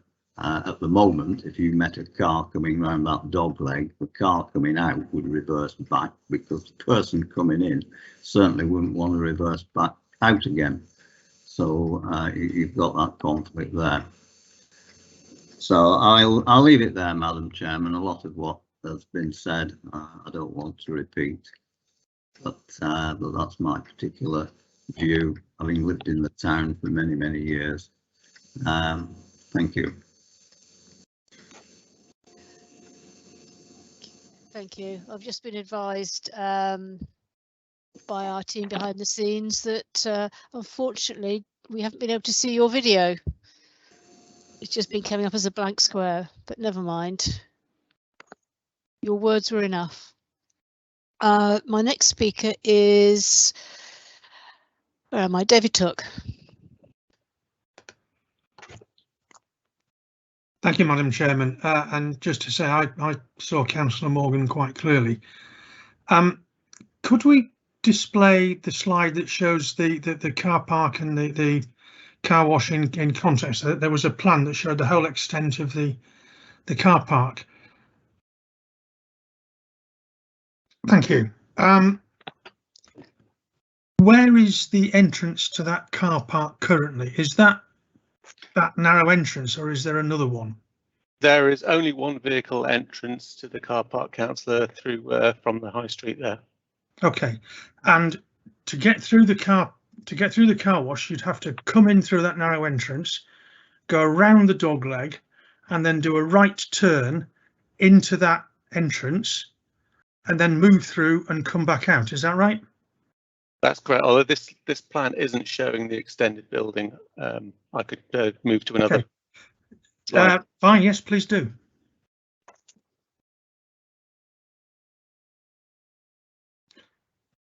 Okay. So you've got to come. More useful. Actually, the previous one was probably better. There. That's fine. Cars come in. What sort of width have we got between the edge of that car wash proposed for cars to come in, and then what they would probably want to do is queue to get into the car wash? So the queue, they might see the car wash full, so they see that they can't actually do the right hand turn just at the moment, so they'll stop the car and wait until there is space for them to get in. Is there then space for other cars to come around past the dog leg and squeeze past them to get into the main car park? What sort of width have we got there? Is there room? Are there room for two cars to pass? And how many might be queuing at any one time? I can see that causing a bottleneck where people are queuing to get into the car wash and nobody else can get into the car park or get out of it. I can just come back on that, please, Madam Chair. I've just put up a slide up which shows the width of the car park. Because it was never designed as a car park, it has a very wide spacing between facing rows of parking, which gives ample room for the vehicles to pass each other, even with waiting vehicles. That's beyond the dog leg, though. Yes, well, the dog leg will always be an issue for vehicles entering and leaving the site. Okay. But you were asking where vehicles waiting to use a facility might reasonably wait, and whether that would cause a problem with the other users of the car park. But there is space for vehicles to wait. This photograph shows the far end of the car park, which is quite broad. And there is space there where vehicles could wait without hampering the principal use of the car park. My point was that cars waiting to use the car wash probably aren't going to do that. They're going to want to get into the entrances the next in the queue, and if they wander off up the car park, somebody else is liable to come in and nip and steal their turn. Human nature being what it is, they won't do that. They will not come to the far end of the car park and then go back and try and get in whilst somebody else has just pushed in front of them. It just seems a very strange assumption that that's what they do. I'm going to have to jump in, gentlemen. It's 12:56 under our constitution. We only have till 1 o'clock unless I go to the vote with members to extend the meeting. We have this application and we have 3 more, although I would hope that the following 3 are fairly quick. Do members wish to finish at 1 o'clock, regardless of where we are with this application? Or do you wish to continue? And if so, for how long?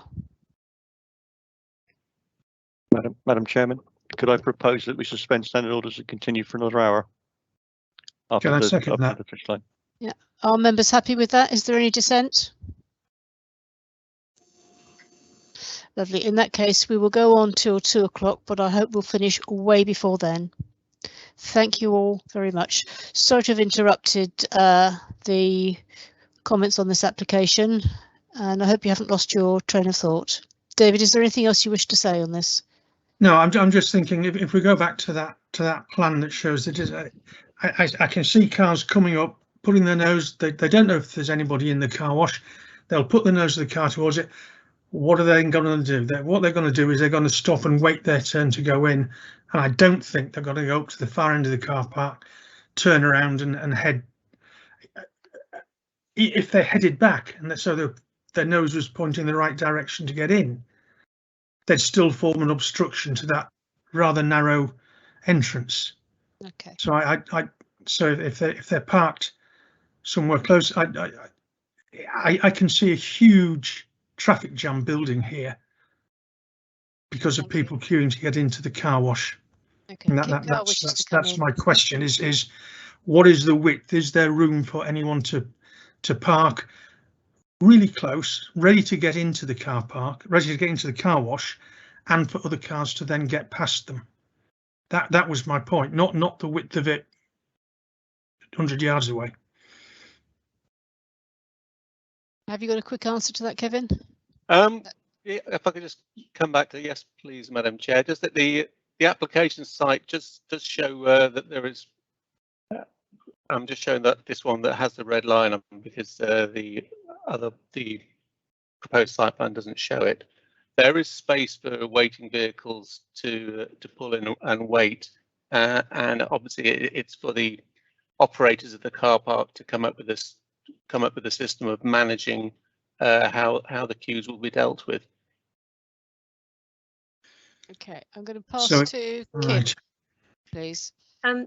If I may just assist members yet again, hopefully this will assist. As it's a public car park, it's not beyond the wit of man to also consider the eventuality that people parking in the car park, the wider car park and beyond the site, may decide to park first, do some shopping, and then on exit choose to have their car washed before they leave the premises. So it's not the conversation we've had so far is all the traffic effectively coming in one direction, but just again I'd just like to focus members' minds that you may also have the traffic in the opposite direction, so people may elect to enter the car wash prior to exiting the car park. That's all I wanted to say. Thank you. May I come back, Madam Chairman? Quickly. Kim's quite right. People may do that, but of course they equally may not. And it may well be that somebody simply wants to go to the car wash. They don't necessarily want to do their shopping, but they've got 20 minutes. They'll go get the car washed and go away again. My point remains: if there is not sufficient room for someone to be waiting to enter in close proximity rather than park, there is going to be a traffic jam building up as cars are trying to enter the car park to get past that person in that narrow space between the edge of the car wash and the buildings opposite. And I simply repeat, I don't think human nature will have people driving to the far end and turning around and losing a space or missing their opportunity. I just don't believe it. And I think that there is a likelihood that there is going to be a big traffic jam and that people are going to have to end up reversing out at some point. So I think safety is I'm not convinced of that at the moment unless officers can convince me otherwise. Thank you. Thank you. I'm going to ask a question on this. Everyone is assuming that the owner of the vehicle will be driving the car through the car wash. I've just looked at the comments in support of the application, and it was Mr. Velev. I believe this will bring more attraction to the town centre. People will enjoy their food and drink when their cars are being washed. So from that statement, do we assume that people hand over their car to be hand car washed as you do at supermarkets and so on, and then you come back and collect your car apologise for my phone. And also, where will cars waiting park? Are they as people have suggested, will they be causing a traffic jam and queuing, or will they actually be using further spaces of the car park, therefore reducing the number of spaces for other users? Can I have a response to that, please?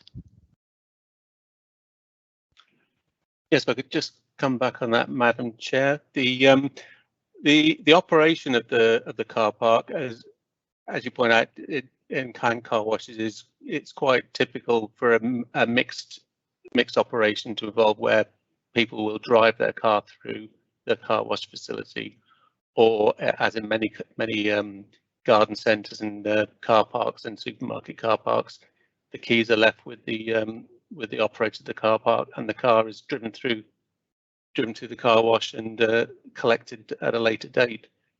There is, because of the very significant width of the car park, there is a lot of space for vehicles to wait without taking up parking spaces. Okay, thank you. So I am going to move on to my next speaker, who is Shane Bartlett. So everyone's coming back for a second bite now, so please can we keep it short and sweet? Shane. Thank you, Madam Chairman. Yes, as we've seen in the report, there's a loss of 4 spaces to accommodate an extension to the existing building. I got two further questions. One that goes back to Councillor Took's point, and I know the car park well. Obviously, I haven't been born in the town and lived there all my life, and I'm assuming that there's going to be a loss of spaces on the opposite side of the car park to create a sufficient turning circle to be able to gain access into the car park, into the car wash area, because it's a bit deceiving. It's not quite as wide as the photo would suggest when you're actually on the site, and I've got concerns as to whether there'll be you'd get sufficient wheel lock to get some vehicles around and into there without losing some of the car parking that is on the right hand side as we're looking at that photo now. That's the first one. The second question is, are these cars going to be subject to car parking charges while they're waiting to use the car park wash facility? I could just come back on that, please, Madam Chair. The parking geometry shows that there is significantly greater than 6 meters between facing rows of traffic, which is more than sufficient and more than provided in a normally laid out car park for vehicles to turn into a perpendicular parking space. So the parking geometry suggests that there will be space for vehicles to turn into the car park. Sorry, and you had a second point, Councillor, which I've yeah, Madam Chairman, just before I go to that second point, I don't think that I don't believe that with the vehicles that park on the right hand side don't necessarily park right up to the curtilage of the car park, and they tend to be back further away from the hedge lines and the walls that are there. And my concern is that some of the vehicles would not have sufficient wheel lock to be able to complete the manoeuvre in one action, but would have to actually reverse.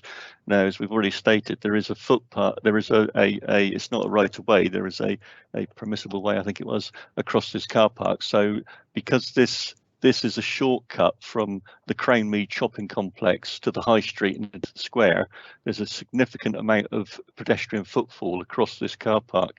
So I'm concerned that cars actually won't complete that manoeuvre to turn into the car wash area. We'll have to effectively do a reversal, like a 3-point turn, to be able to get into the car park. That was my point. My other question was, in terms of the cars that are waiting to go through the car wash, will they be subject to the car parking charges that presently are within that car park?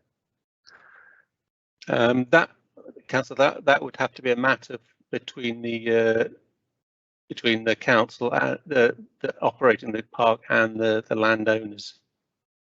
So within this application, there's been no layout of how many. Sorry, Madam Chairman, through you. With this application, there's been no layout then as to how many parking spaces which actually be lost for cars that are waiting to go through the car washing area. At the moment, we're saying we're going to lose 4 spaces because we're going to extend the building. But in actual fact, if this was to be approved, with the possibility is we'd lose a lot more car parking spaces because these cars would need to be parked up somewhere while they're being processed through a car washing facility. The site location plan includes space that would be sufficient for 8 vehicles. 4 of those spaces will be lost to the extended building. Yeah, and the other 8, sorry, Madam Chairman, through you. So the other 8 vehicles would be a loss of car parking revenue. That's not a planning matter. Okay. Okay. All right. Okay.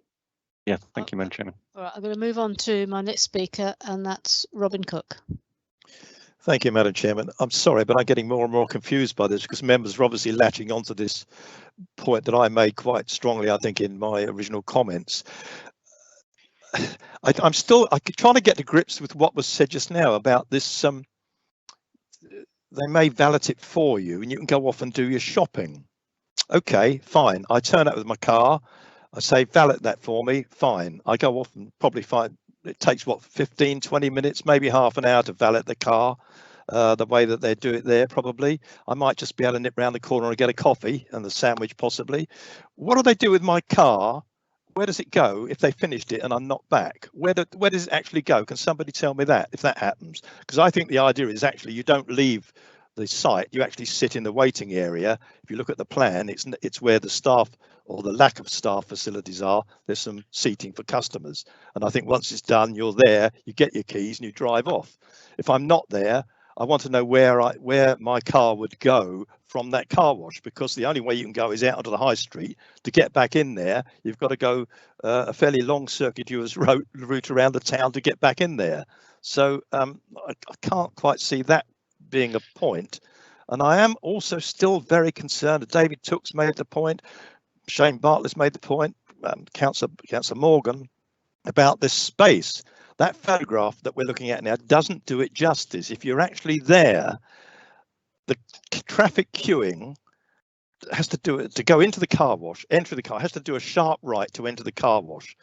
So if there is a queue backing up there, because they ain't going to come down to the end where you've got the turning space, that's for sure, because as Councillor Took said, they're going to lose their chance to get in. But the vehicle, that van there, for example, that you see, if he wants to get out, he's reversed in. I doubt very much if he'd come in and there'd been a queue of vehicles waiting, because they're not going to wait flush. They're not going to wait flush against the wall. They're going to wait some distance out. So if he wanted to reverse in, he probably wouldn't be able to. And it would mean several movements trying to get out. So you've got this conflict issue here all the time. So as I said originally, this is contrived. I think it's a daft idea to put the entrance on the side. I can see why it was done, to maintain the maximum number of parking spaces, because the intelligent way to design this, I don't know, we're not looking at that, but would have been to put the door on the end. So you drive up to the turning space and then queue up along coming down from the fish stall and then go in one end and out the other. However, that's for another day, possibly. But I'm sorry, I just can't get to grips with this at all, the way it's not going to work. But can somebody tell me what happens if I leave my key for the car wash and I don't come back and the car's ready? Where does it go, please? I could just come back on that, Councillor. From the information that submitted with the application, it would have to be inferred that if you wanted to leave your car whilst it was being cleaned, it would have to be in a paid-for car parking space on completion. Okay, I think the points have been made on this one. Well, I'm sorry, Chairman. Can I come back, Chairman? I'm sorry, because I don't think you can leave that car park and turn right, that car wash, and turn right back into the car park. I don't think that's feasible. I was just going to make that point, which you made very strongly. Thank you. And I don't think it needs to be laboured further. Members, I think, have fully understood the implications of what will happen if you leave your car and then wish to come back rather than drive it through yourself. I'm going to move on to the next speaker now, and that is David Morgan.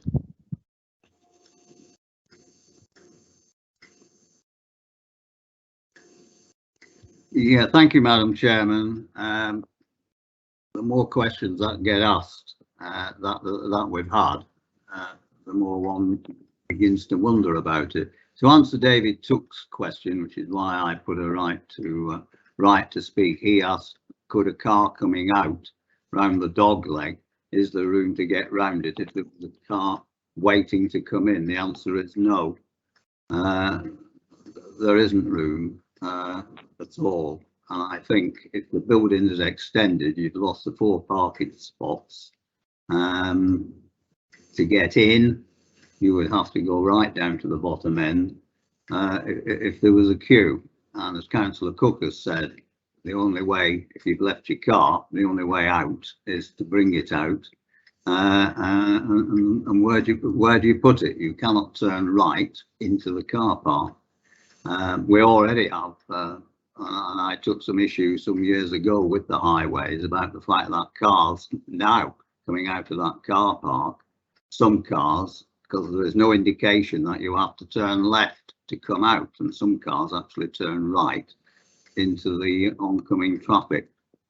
I was assured that the road markings allowed for that, but if you're coming out of that car park, the last thing you're doing is looking at road markings. You're more interested in not making sure you're not knocking somebody down and trying to cross the pavement. That is the main thing, is the fact that this is a very dangerous entrance and it is not the ideal place to put any car wash. Really, if you wanted a car wash, it should be, you know, situated somewhere else within that car park. But where it is now will be very dangerous, and I can see accidents happening, I can see queues happening, and quite honestly, you know, that's as we've already had. And the more questions we get, the more one wonders about the viability of the project. Okay. Thank you. Thank you very much. David Took, you put in the chat that what would happen if the driver of the vehicle goes for a coffee and then they're not back when their car is ready. I think that question has already been answered. Yeah, Robin beat me to the punch on that. Great minds think alike, clearly. You know, if somebody goes off and makes use of that very nice cafe, it's just around the corner, replacing opticians. Sorry, David, can you just hang on a minute? I agree. David, can you just hang on a minute? Sorry, someone has got their microphone turned on and there is background conversation going on. Can you make sure that if you're not speaking that your microphone is turned off, please? Thank you. Okay, thanks. I think I'll stop. Robin made the point perfectly adequately. I agree with it, and I think it's the only way is if you stay on site, and I don't see they can imprison you while you get your car washed. Especially if it's going to take 20 minutes. There's stuff you may want to do. So I think it's a very valid point that Robin made, and I agree with it wholeheartedly. Thank you. Okay, thank you. Shane, you wish to make a proposal? Thank you, Madam Chairman. Yes, I do. A little bit of frustration that in terms of greying water and possible pollutant into the river, that we're not really able to make a comment on that because it's not part of the planning process as we go through, or material planning consideration is taken up by other bodies and other organisations, which continues to be a frustration, I think, not only just for me, but for other members as well. But yes, I would like to make a proposal that I would like to propose that the application before us is rejected. And my following reasons for that are that it's harm to a conservation area through line of sight from the high street, harm to the immediate surroundings of listed and grade 2 listed buildings. 3, that due to the increase in vehicular traffic, there would be significant harm to the highway safety and health and safety risk to pedestrians, foot traffic on the high street and through the foot traffic, considerable foot traffic that's in the car park itself, because it's used as a route from Cranemead through to the high street into the square. 4, that the site is too constrained for the intended use. And 5, the additional increase in pollution levels within the area, which does not accord with the ecological and climate emergency signed up to by this council authority and will be detrimental to public health. Thank you, Madam Chairman. Shane, we don't have an adopted policy on climate emergency. Okay. So that cannot, I'll take some advice, but my feeling is that that would not be acceptable as a reason for refusal, certainly as an informative note. I think, However, sorry, Madam Chairman, if I may come back, then certainly as an informative note, if that's possible, because there are levels of pollution within areas, and I know that there has been a continual concern in West Street and Wimbledon about high levels of pollution there. Hasn't quite tipped the balance as far as I'm aware in terms of environmental health, but it would be, I think, a matter for to be kept within view in this particular area if there was an increase in levels of vehicular pollution. Thank you. Okay, thank you. I've got both Mike Garrity and Kim Cowell wanting to speak. I'll give precedence to Mike on this occasion. Thank you, Madam Chairman. Yeah, I just wanted to come back. I mean, I've listened to what's been discussed, and it's quite clear that there are concerns about the access arrangements, the implications this has for highway safety, amenity, and all those kinds of things. But I have concerns on some of the reasons that Councillor Bartlett has raised there. Taking the conservation issue, we don't actually have any substantiated objection on the impact on the conservation grounds, and given the relatively minor nature of change to the actual front of this, what is already a building that is not causing particularly positive contribution to the conservation area, I think we would really struggle on that kind of ground to say that there was justification for refusing it on that particular issue. Picking up the point, Madam Chairman, that you made about the climate emergency, again, this is a town centre. It's a use that could potentially be sat within a town centre within the context of what is already a car park. I would have concerns about being able to substantiate that on grounds of the climate emergency. The issue about pollution, we have heard from the officer report that actually that's a matter that would be separate legislation and matters to deal with covering that particular issue, and given the nature of the use, I think that could be potentially managed through appropriate conditions to ensure that that's properly safeguarded. So I would just advise that. So effectively, that from my understanding of the debate, it really focuses the issue on the issue of the inappropriateness, I suppose, of the access and the implications that might have for impact upon highway safety and amenity arising from that. So that was my observation, really. So thank you. Thank you very much, Mike. Kim. Thank you, Madam Chairman. I was going to cover some of the points that Mike's already raised. And with your agreement, members, looking back at my notes and Kevin's presentation earlier, clearly there is a policy in the local plan, WIMCO 23, which you could reference, which relates to the loss of parking within the car park. And whilst it's an older policy, Kevin did refer to it in his report. So if you wanted to add to the reason and include that policy, you could reference that in the reason for refusal with regard to the congestion at that point, cars backing up and the impeding the free flow of traffic in and out of the site because of that congestion point. I think we could put that in the reason, but I'll leave it with you to decide if you want to refer to the policy. Thank you. Shane, back to you then. Do you wish to amend any of your wording? Yeah, so take out the reference to the climate emergency change on your recommendation, Madam Chairman, that it's not an adopted policy of the council as yet. And I would also include Ms. Cowell's point on the WIMCO 23, was it, on loss of car parking spaces. I would like to continue with the harm to conservation area from a visual viewpoint from the high street. I think this is a subjective thing down to an individual, often with conservationism, and I do believe, as I said, I'm the ward member of the town. I've lived there all my life, and I do believe that it would have a detrimental impact from the high street. Looking to see a car wash with all the suds and the soap and everything else being displayed from the high street. I just think that does. I think that is a breach of what we would expect to see within a conservation area. Thank you. Okay, thank you. I have Robin Cook who wishes to second. Thank you, Madam Chairman. Yes, I'd like to second the proposal with the slight changes that Councillor Bartlett's mentioned there. I would like the informative note about the climate and the ecological emergency to be put in, though, because that is an important aspect with the possible increase in pollution. But I think the reasons given as sound, including the one about conservation, because the appearance is going to be altered quite dramatically when you look in from the high street. So I would support everything else there. Thank you. Okay, thank you. I have no further speakers, so I'm going to go to the vote. So the application has been proposed for refusal for harm to the conservation area, the inappropriateness of the access, significant harm and health and safety risk to pedestrians and traffic, and also the loss of parking under policy WIMCO 23. Someone shout if I've got it wrong. Okay, so I should go through the roll call. Shane Bartlett. Thank you, Madam Chairman. I've listened to the officer's report. I've taken part fully in the debate, and I am minded to support the refusal of the application. Thank you. Thank you. Mike Barron. I've listened to the entire debate and I also would like to support the refusal.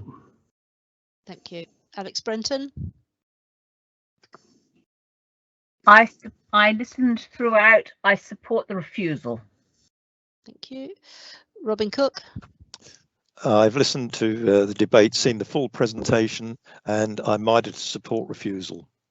Okay, thank you. Mike Dyer has had to leave the meeting. Barry Gorringe. I've been present throughout the debate and the presentation, and I support refusal. Thank you. David Morgan. I've listened to the debate, taken part, and I support refusal. Thank you. Julie Robinson's not in the meeting. David Took. Thank you, Chair. I've listened throughout. I've taken part in the debate and I support refusal. Thank you. Bill Trite. Chairman, I've listened carefully to everything and I support refusal too. Thank you. And last but not least, John Worth. Yes, I've listened to the debate and the reports, and I'm minded to refuse. Thank you. David Northover, would you like to confirm the outcome of the vote, please? Yes, Chairman. 9 members in support of the refusal of the application. Okay, so the committee's minded to decision is to refuse this application for the reasons already stated. I'll hand over to Mike Garrity, please, to make the delegated decision. Thank you, Madam Chairman. Yes, I've listened to the debate and heard the officer's presentation, and I can confirm that the decision will be made in accordance with the members' minded to decision. Thank you. Thank you very much. Okay, moving swiftly on. We have agenda items 6 and 7. They are for the installation of roof-mounted solar voltaic panels and associated infrastructure at Durlston Castle, Durlston Swanage. And there are 2 applications. One is the full planning application and the other is the listed building consent. Both reports cover your agenda on pages 65 through to 96. We will take 2 votes at the end. However, there will be 1 presentation to cover both reports and both applications. So, Hugh Williams, good morning and good afternoon now, and thank you for your patience so far. Gonna have to, Madam Chairman. Before starting the presentation, just like to draw members' attention to errors in the application reference numbers on the published agenda, which ought to have been as per this slide and the details set out in the reports. Item 6 being an application for full planning permission reference P4 FUL 2021/03954, and item 7 being an application for listed building consents reference PLBC 2021/03955. The applications are correctly identified in the reports pack and include common plans, drawings and other supporting material. Both applications are by Dorset Council and relate to land owned by Dorset Council, and so are reported to committee in accordance with the Dorset Council's constitution. The application site is shown edged red on the submitted application site location plan and extends to approximately 1/3 of a hectare. It includes the Dilston Castle and its immediate surrounding land. The castle is located on Dilston Head within the Dilston Country Park, south of Swanage, and is a Grade 2 listed building. The original castle building dates from 1877 and was constructed within an ornamental park for use as a restaurant for a holiday complex that was then never completed. The castle comprises of a visitor centre with cafe, restaurant and an adjacent art gallery. It occupies a prominent headland location that is both accessible from and more or less encircled by the southwest coast path.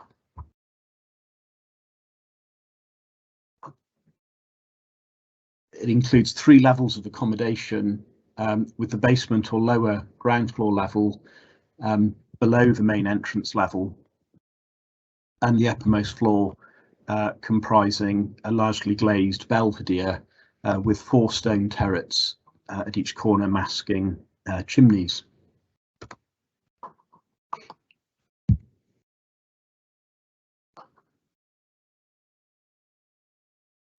The art gallery is contained within a more recently constructed single-storey extension with timber-clad walls and a zinc-covered roof, and is entirely single-storey.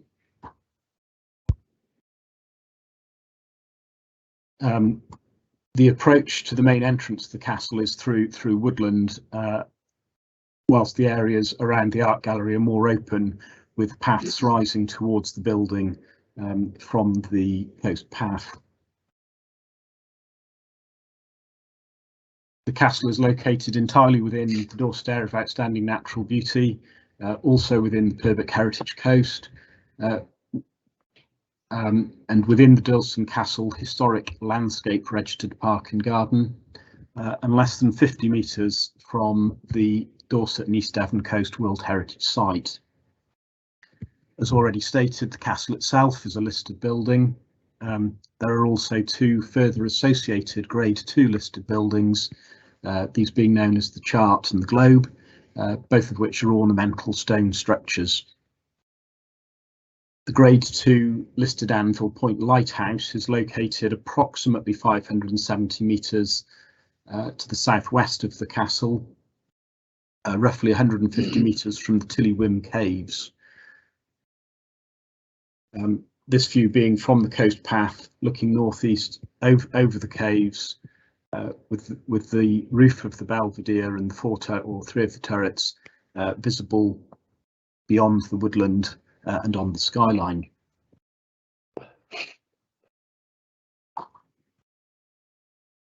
In the immediate vicinity of the castle, the coast path effectively defines the extent of the World Heritage Site,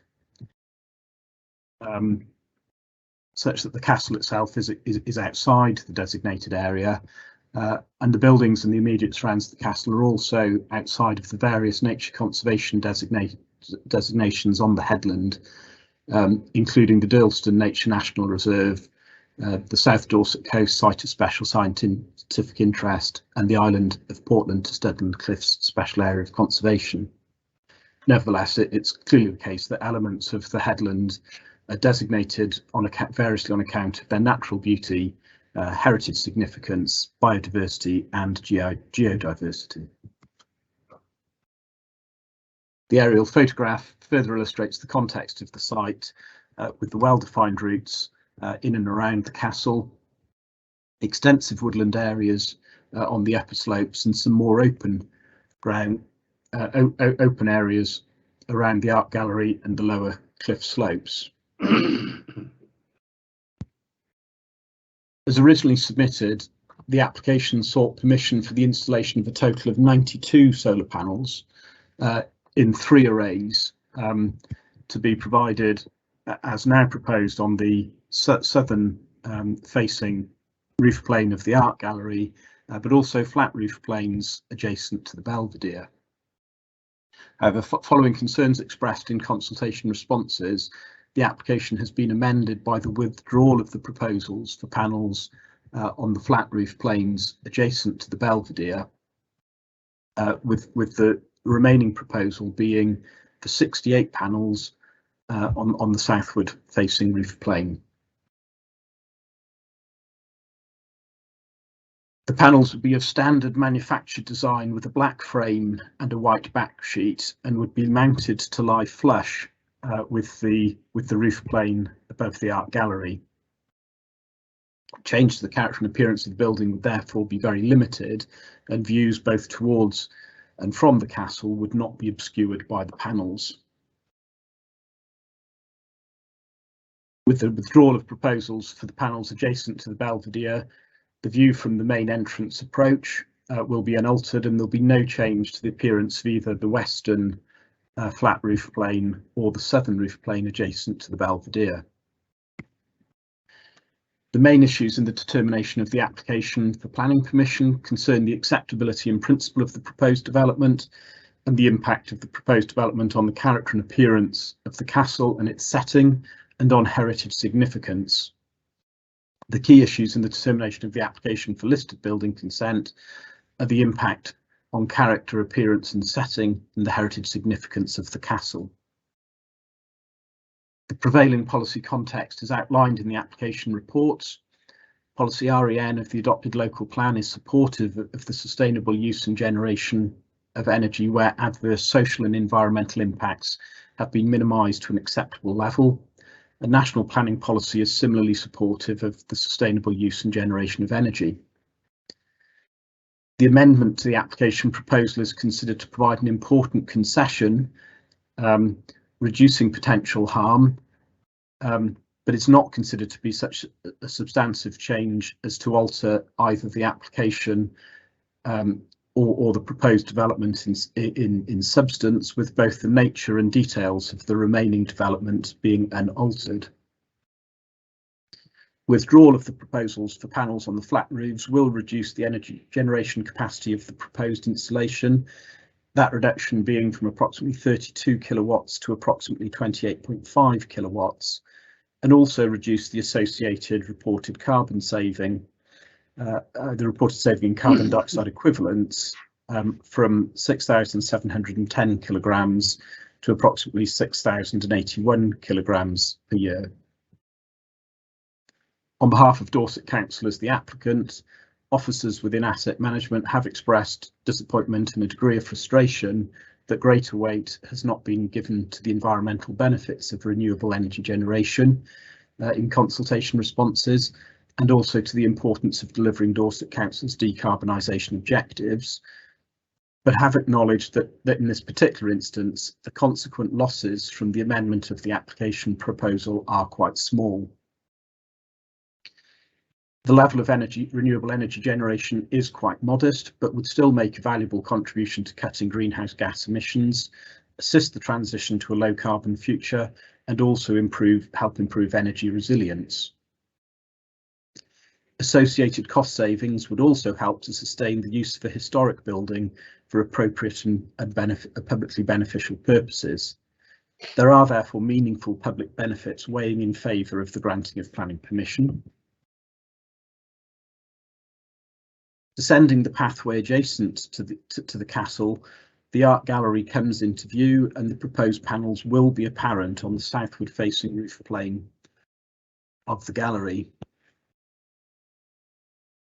Some of the panels may also be apparent from the more open locations in the immediate vicinity of the chart and from some of the lower pathways, and would be particularly apparent from the raised walkway above the art gallery and other raised vantage points around the castle, this being the viewing platform close to the Belvedere, looking down on the gallery roof.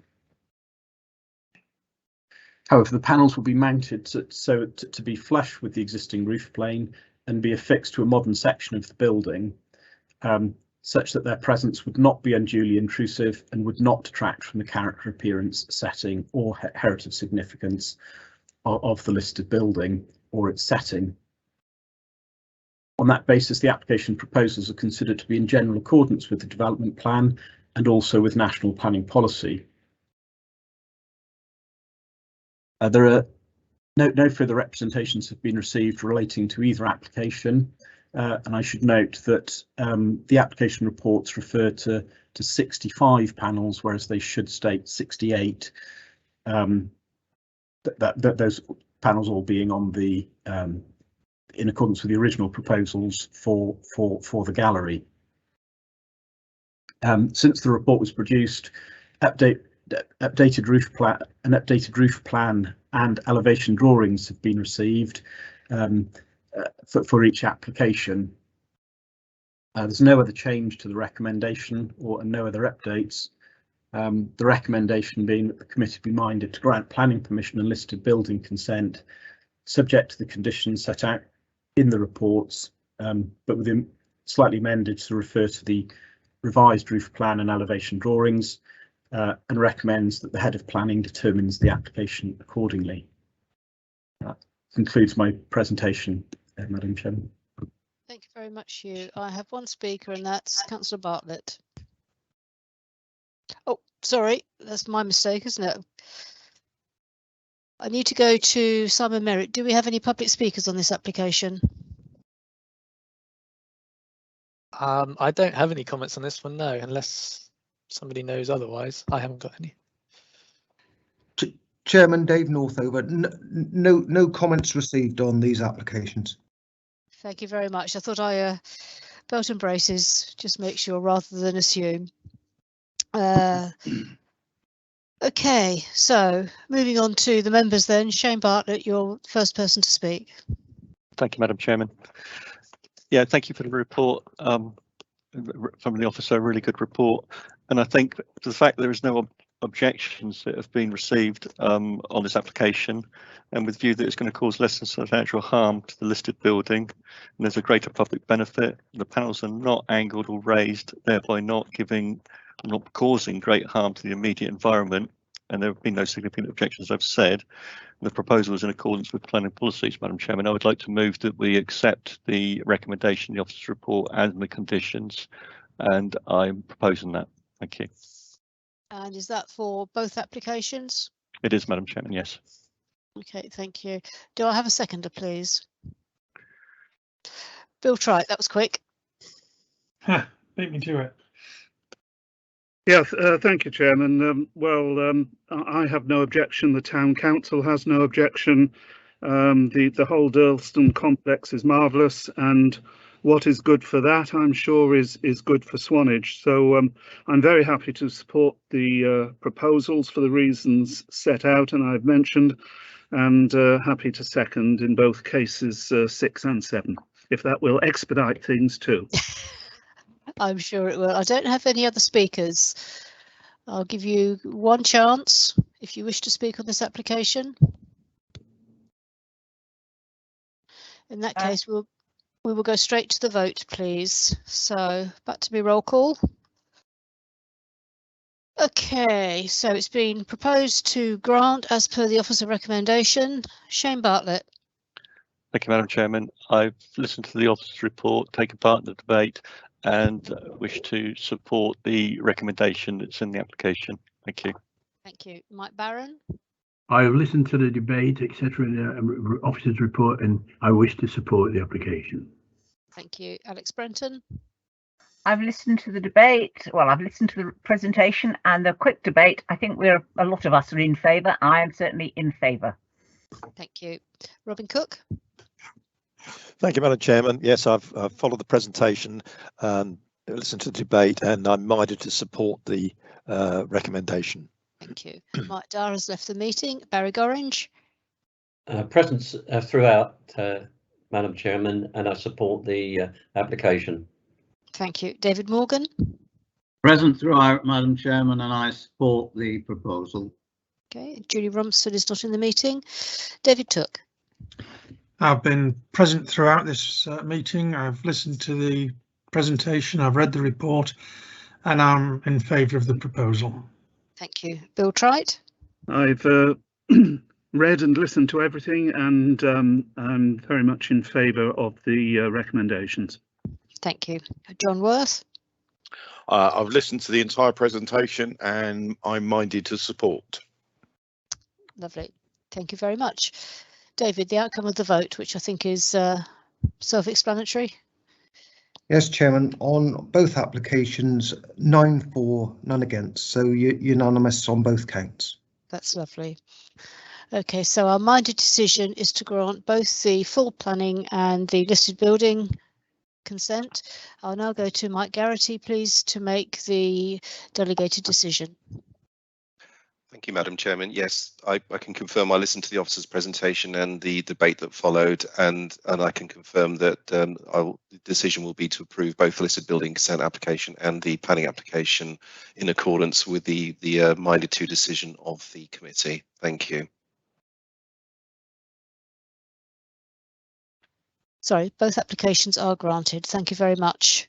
So we have, where are we? 17 minutes before we have to finish the meeting. We have one more application. So members and officers, can we please be succinct on this one so that we get it all done in time? Agenda item 9 is construction of replacement porch at 1 Hillside, Puddle, Dorset, and the application number is PHOU 2021-02711, and Liz Adams will be taking us through this one. Welcome to the meeting, Liz. Thank you, Madam Chair. I will endeavour to be prompt. So this application is one where the officer recommendation is for refusal, but the parish has expressed support for the proposal, which lies within the conservation area. The site is within the village of Puddle, and here we see the large purple shaded area, which is the Piddle Valley Conservation Area within which Puddle lies. Zooming in here, we see the application site, 1 Hillside, which forms part of a row of dwellings elevated above the highway. The buildings marked in orange are listed. These include River Cottage here to the northeast, but your officers have determined that the proposal will not cause harm to the setting of this property, which lies some over 30 metres to the northwest. This is the extract from the Piddle Valley Conservation Area appraisal map, identifying that the building at 1 Hillside and its neighbours currently make a negative contribution to the conservation area, as they're in red. In Puddle, the modern pattern of development is inconsistent with the historic layout, which in the 18th century saw almost continuous development along the frontage, where you see these purple buildings. These photos show the pair of semi-detached properties. This is the application site with the red arrow. The dwelling at 1 Hillside, like others within the street scene, is a post-war construction. It's set back from the highway, and it is of a suburban design, which has no particular affinity to the area. In this closest shot taken from the front garden, you can see the symmetry of the two dwellings. The differences are the cladding colour and the fact that number 1 has a door, whereas number 2 has an open or recessed door between the garage and the house. The existing front porch here we see is of modest depth, lightweight design, and it matches the adjacent neighbour. The existing porch has recently been subject to weather damage and is in need of repair or replacement, and the proposal is to replace the existing porch with a larger pitched roof form porch. In principle, there would be no objection to a new porch on this kind of property within the countryside, because it's not excessive in size, but the proposed porch has to be seen in the context of the conservation area. It doubles the depth of the existing form from 1.3 to 2.7, and it increases the width by approximately 1 metre to 3.8. It also introduces solid rendered walls and a lean-to roof, which will be tiled to match the existing dwelling, but obviously this is very different to what you've got on the neighbouring property number 2. We're mindful of the statutory requirement imposed by the Planning Listed Building Conservation Area Act, so decision makers are to pay special attention to the desirability of preserving or enhancing the character or appearance of conservation areas. And this building, as I've already said, currently has a negative impact. So there is an opportunity for positive change, but unfortunately, officers are concerned that the proposal fails to take this opportunity, and instead it proposes a bulky form with a bland fenestration, which is disproportionate in size to the porch adjacent, and disrupts the symmetry of the semi-detached pair. And now the parish councillor in support of the application on the basis that the property is set back from the road, it's largely screened by shrubbery and a fairly modern design. And they consider that the increased size of the porch will not be detrimental to the character of the property or the conservation area. And this position is supported by the ward member, Councillor Wolf, whose comments are available on page 113 of your report. And now officers recognise that there is some mitigation offered by the front garden, boundary fencing and the greenery, but the proposed porch will be higher and deeper than the existing, increasing the visual impact. Officers have judged that the design would exacerbate the existing poor contribution of the dwelling and therefore would not positively integrate with its surroundings, so that would be contrary to Local Plan Design Policy D. And the visual impact within the conservation area would result in less than substantial harm, that is some harm, to the special interest of the Piddle Valley Conservation Area, which is not outweighed by any public benefits provided by this porch. The proposal is therefore found to be contrary to policy LHH of the Permit Local Plan, as well as the requirements in the MPPF that we should preserve heritage and the statutory requirement to preserve and enhance the character of the conservation area. So due to the anticipated harm to the conservation area, the officer recommendation is refusal as set out in the agenda. Please do let me know if there's any questions, because I appreciate I've rushed through that a bit. Thank you. Thank you very much. Okay. Simon Merritt, do we have any public speakers on this one, please? Yep, thank you, Madam Chairman. Yep, we have statement from Paul Foote, who is the agent for the application. And he says the size of the proposed porch extension has been carefully considered based on previous pre-application advice where an earlier design was rejected for being too large, the need to provide a space which is more usable than the existing porch, the build within cavity walls to current building regulation standards, the application design is of moderate size and does not overpower the applicant's or the neighbour's properties. The roof has been designed to be in character with the existing house. The pitched roof would be tiled to match the main house. It is common practice to design porches with lean-to roofs on all types of properties, whether historic or more modern. A flat roof would have to be a lot higher at the eaves than that of the pitched roof proposed to provide adequate internal headroom and to achieve the insulation levels required under the building regulations. The imposing height of this resulting flat roof would be out of character to this property and the conservation area as a whole. I also have a comment from Jeff Sager, who is the applicant. And he says, I would like to offer comment which disagrees with the recommendations of the case officer for this application, and I would urge the committee to please approve this application. This application is being made to improve the appearance and general utility of the property to bring it more in line with current building regulations, replacement of poorly insulated roof and single glazed windows, general expectations of ground floor space for a typical 3-bedroom property, and space and utility requirements for a family home where home working with a young family is now becoming the norm. The design of the proposed scheme has been specifically made to incorporate building methods from the main property to minimise visual impact and to provide consistency with the main property and neighbouring buildings. Therefore, we refute your comment 3 that the proposed porch would have a, quote, dominating effect, end quotes, an opinion which is supported by our neighbour's comment that, quotes, the porch will be a considerable improvement and will not clash with the existing building, it will enhance it, end quote. This assessment seems to be endorsed by your report's later comment on page 118 that the proposal is, quote, of a modest size and would have no adverse implications for occupants of neighbouring property, end quote. In addition, it should be clarified that the building to building distance to our neighbour you have referred to in this comment of 33 metres is incorrect. The actual distance is 51 metres and we are not directly opposite them.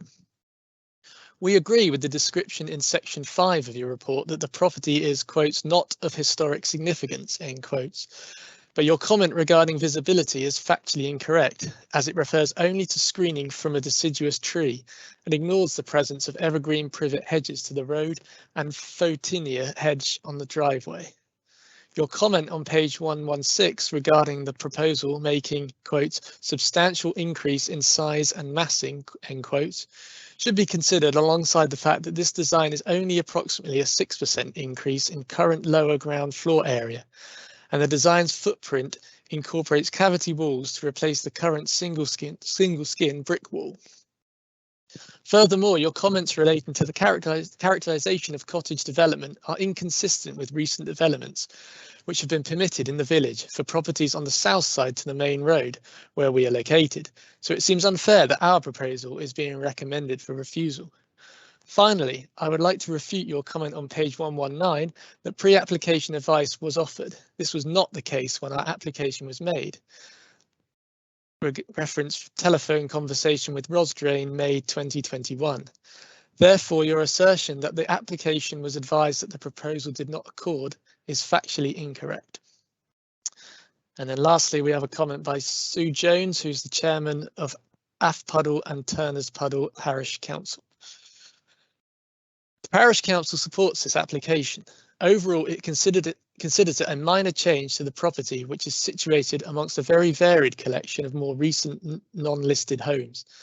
Parish councillors do not consider that the proposal would have any significant impact on the special character and historic interest of the conservation area. In contrast, it would seem to enhance the appearance of the property and offer a real increase in the quality of life of the applicant.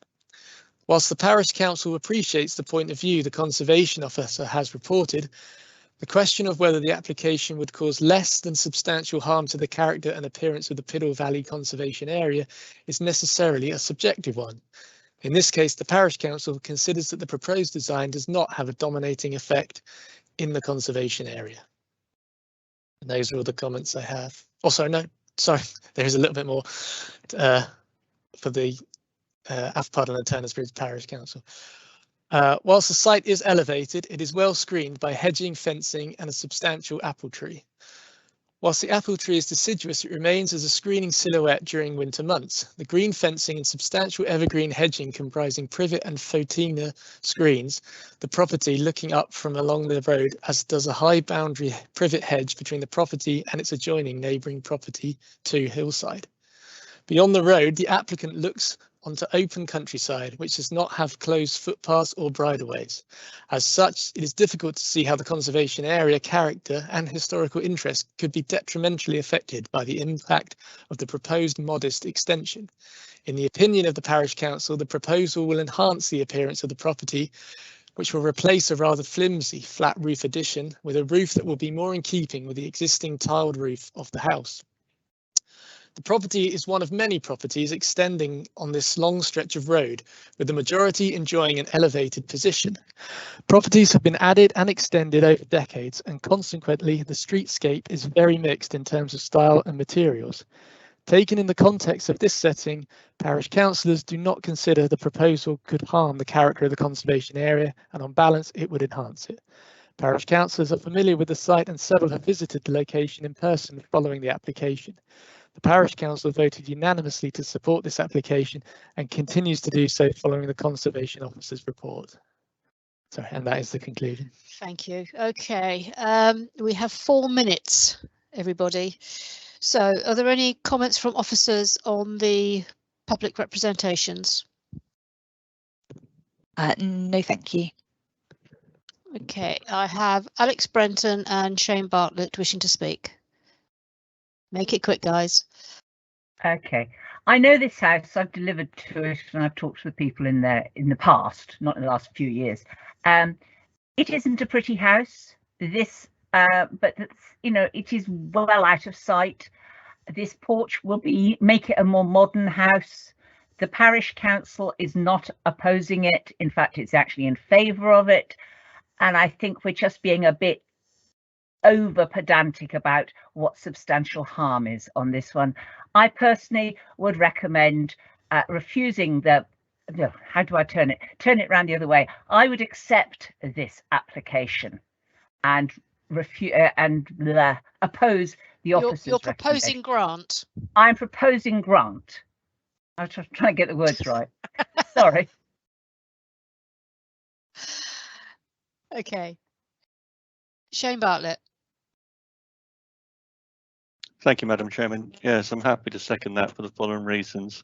There have been no letters of objection. The parish council's in support, as is the local ward member. The resident property is raised well above the road and extensively set back from the road, so the visibility of it is obscured. And there's less than substantial harm to the conservation area. So I'm happy to second the proposal on the table to grant permission for the building of the porch. Thank you. Okay. Philip, legal advice required, I see. Thank you, Chairman. I'll try and do this very quickly. Even though the harm is less than substantial, the statute tests still require that that harm is given significant weight in the planning balance, and so therefore you still need significant and compelling reasons to grant the application in the public interest to overcome that harm, and you need planning reasons for your decision, because this is a case where you've got a proposal and seconder to go contrary to the officer's recommendations. So we need planning reasons to go with the decision if that is to go forward. Thank you. Thank you. Shane. Thank you, Madam Chairman. It's my understanding that in terms of this village and this road that this property lies on, there is significantly different types of build types and living accommodations that have been erected along this road over a significant period of time. And I do not see that this proposed planning application in front of us brings forward any further detriment to the conservation area at present. Is that significant reasoning? I think you need to show that there is no demonstrable harm to the conservation area.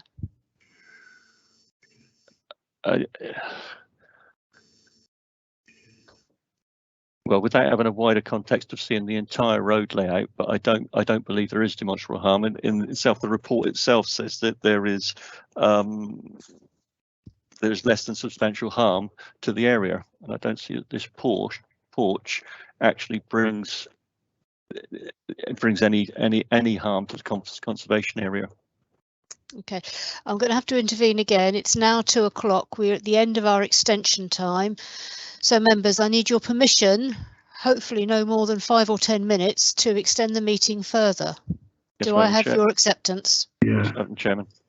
Yes. Yes. Please, Chairman. Thank you. I'm dying for a cup of tea. I don't know about you lot. Okay. So where are we? David Took. Thank you, Madam Chairman. Looking at harm and whether it's going to be intrusive, the proposed porch seems to me to be a great deal more attractive and visually presentable than the rather tatty thing that is there at the moment, and I would think this would improve things. So my opinion is contrary to the idea that it is a poor design. I think it's a far better design. Thank you. Thank you. Alex, you wish to come back? Yes, I think we could, knowing these cottages, they are in an open windswept situation. I've delivered them in the pouring rain, and I think a larger porch, which is better made, would substantially improve the living conditions of the people in that house. So for the well-being of the people, I think the porch is a very good idea. I don't know if that's actually a planning consideration, but it improves the property, particularly in terms of its sustainability and its heat retention.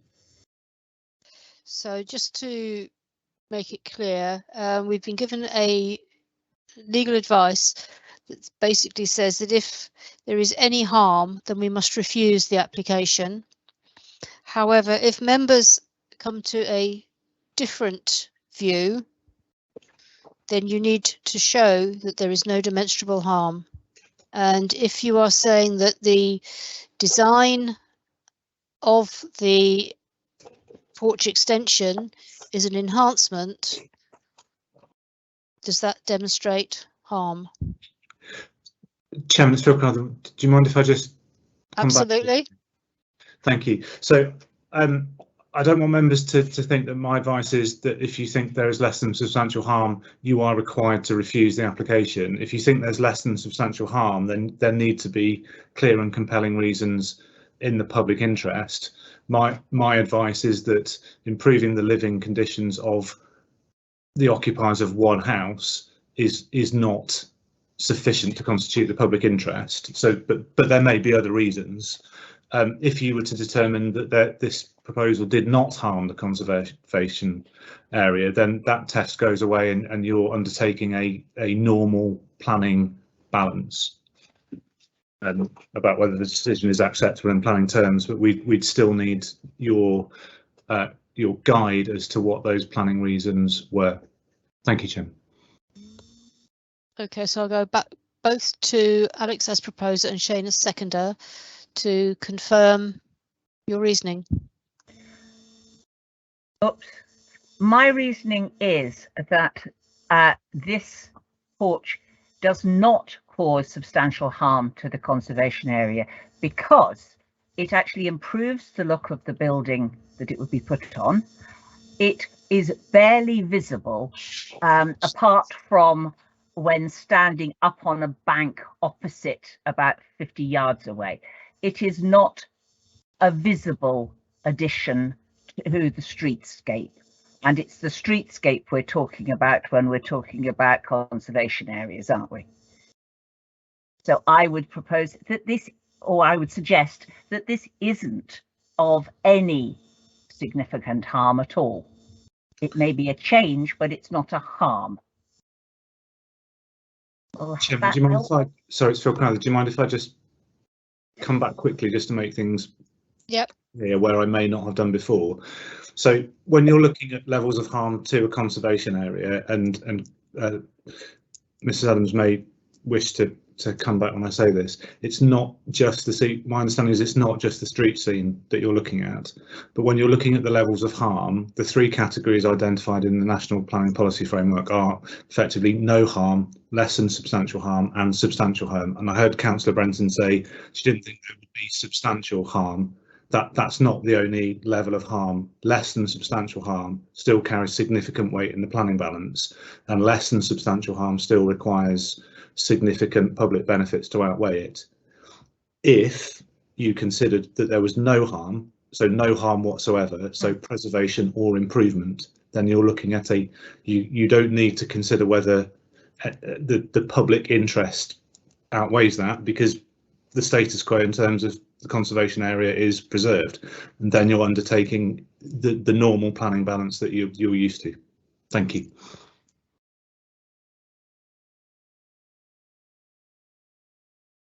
In that case, I would say there is no harm to the conservation area from this. In fact, it might even be an enhancement.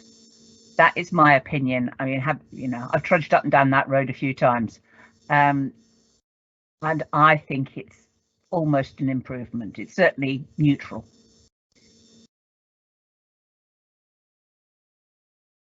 Okay, so in terms of the conservation area, you're saying there is no harm, so therefore that then becomes a normal planning decision, if I take it right from Phil Crowther. So on planning merits, Kim, you're coming into view. Do you wish to speak? Sorry, members, I was going to just ask if Councillor Brenton is recommending approval. I was just going to ask you, through you, Chairman, whether or not members want to impose any conditions, if they are minded to grant consent to control materials, for example. That's a matter for members to advise us on. Thank you. Can I come back quickly? Yes, Alex. Okay, I think the actual application with the similar tiles to the main roof That's not an issue. The condition I would like to put onto it is that because it's a sloping roof proposed, that there should be adequate gutters, rainwater capture, because that would be the only problem, is that you might have more water pushed off onto the drive. So I would like to see rainwater capture as part of the conditions, if that's... Could I just come in there, Madam Chairman, briefly? I believe we'd be entering into the realms of building control on that issue, which would be controlled anyway through that process. So I'm not sure the condition would be necessary or needed in this particular case for that. I think you might be able to get away with that one then. Can I suggest that there is a glazing condition that at the moment the application has just a plain glass window. If it had beading to match or to reflect the original porch of both the existing porch and the neighbour, that would help harmonise it. Shane, you've been very patient. Thank you, Madam Chairman. Yeah, going back to what I said previously, due to the fact that there have been various build designs along this road over a significant period of time, so there is no one look or uniformity on this. Therefore, I don't believe that this porch application would be of any harm whatsoever to the conservation area. And could I suggest that Councillor Brenton's proposal, which I've seconded, the condition it would be that for the design materials to be established and agreed with the planning officers. Thank you, Madam Chairman. You're on mute. I realise that.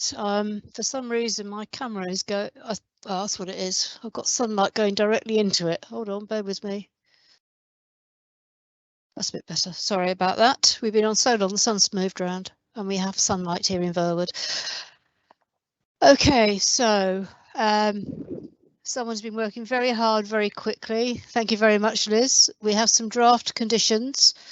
The standard 3-year condition, development in accordance with the plans and materials to match the existing building, including glazing. Are members happy with that, or do they require any more? That's fine. I'm happy with that, Madam Chairman. Okay. Does anybody else wish to speak to the application? Okay, in that case, I will go to the roll call for the last time today, I hope. So the application has been proposed for grant, which is against the officer recommendation. So I need to know if you're in favour of grant. Shane Bartlett. Thank you, Madam Chairman. I've listened to the officer's presentation. I've taken part in the debate, and I'm minded to support grant with the conditions attached. Thank you. Thank you. Mike Barron. Ditto. I'll support the grant with the conditions attached. I have listened to the debate. Thank you. Alex Brenton. Thank you. I vote in favour of granting. I have been here, honestly. Thank you. Robin Cook. Thank you, Madam Chairman. Yes, I've watched the full presentation, listened to the debate. I'm minded to support grant as set out. Okay, thank you. Mike Dars left the meeting. Barry Gorringe. Present throughout, Madam Chairman, and I support grant. Thank you. David Morgan. Present throughout, Madam Chairman, and I support grant. Thank you. Julie Robertson's not in the meeting. David Took. Present throughout, Madam Chairman, listened to the presentation, read the report, and I support grant. Thank you. Bill Trite.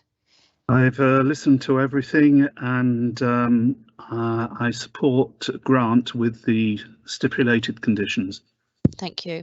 And John Worth. I've been present throughout and listened to the report, and I support grant with the conditions. Thank you very much. So, David Northover, what is our minded to decision? Minded to decision is 9 in favour of grant, none against, unanimous.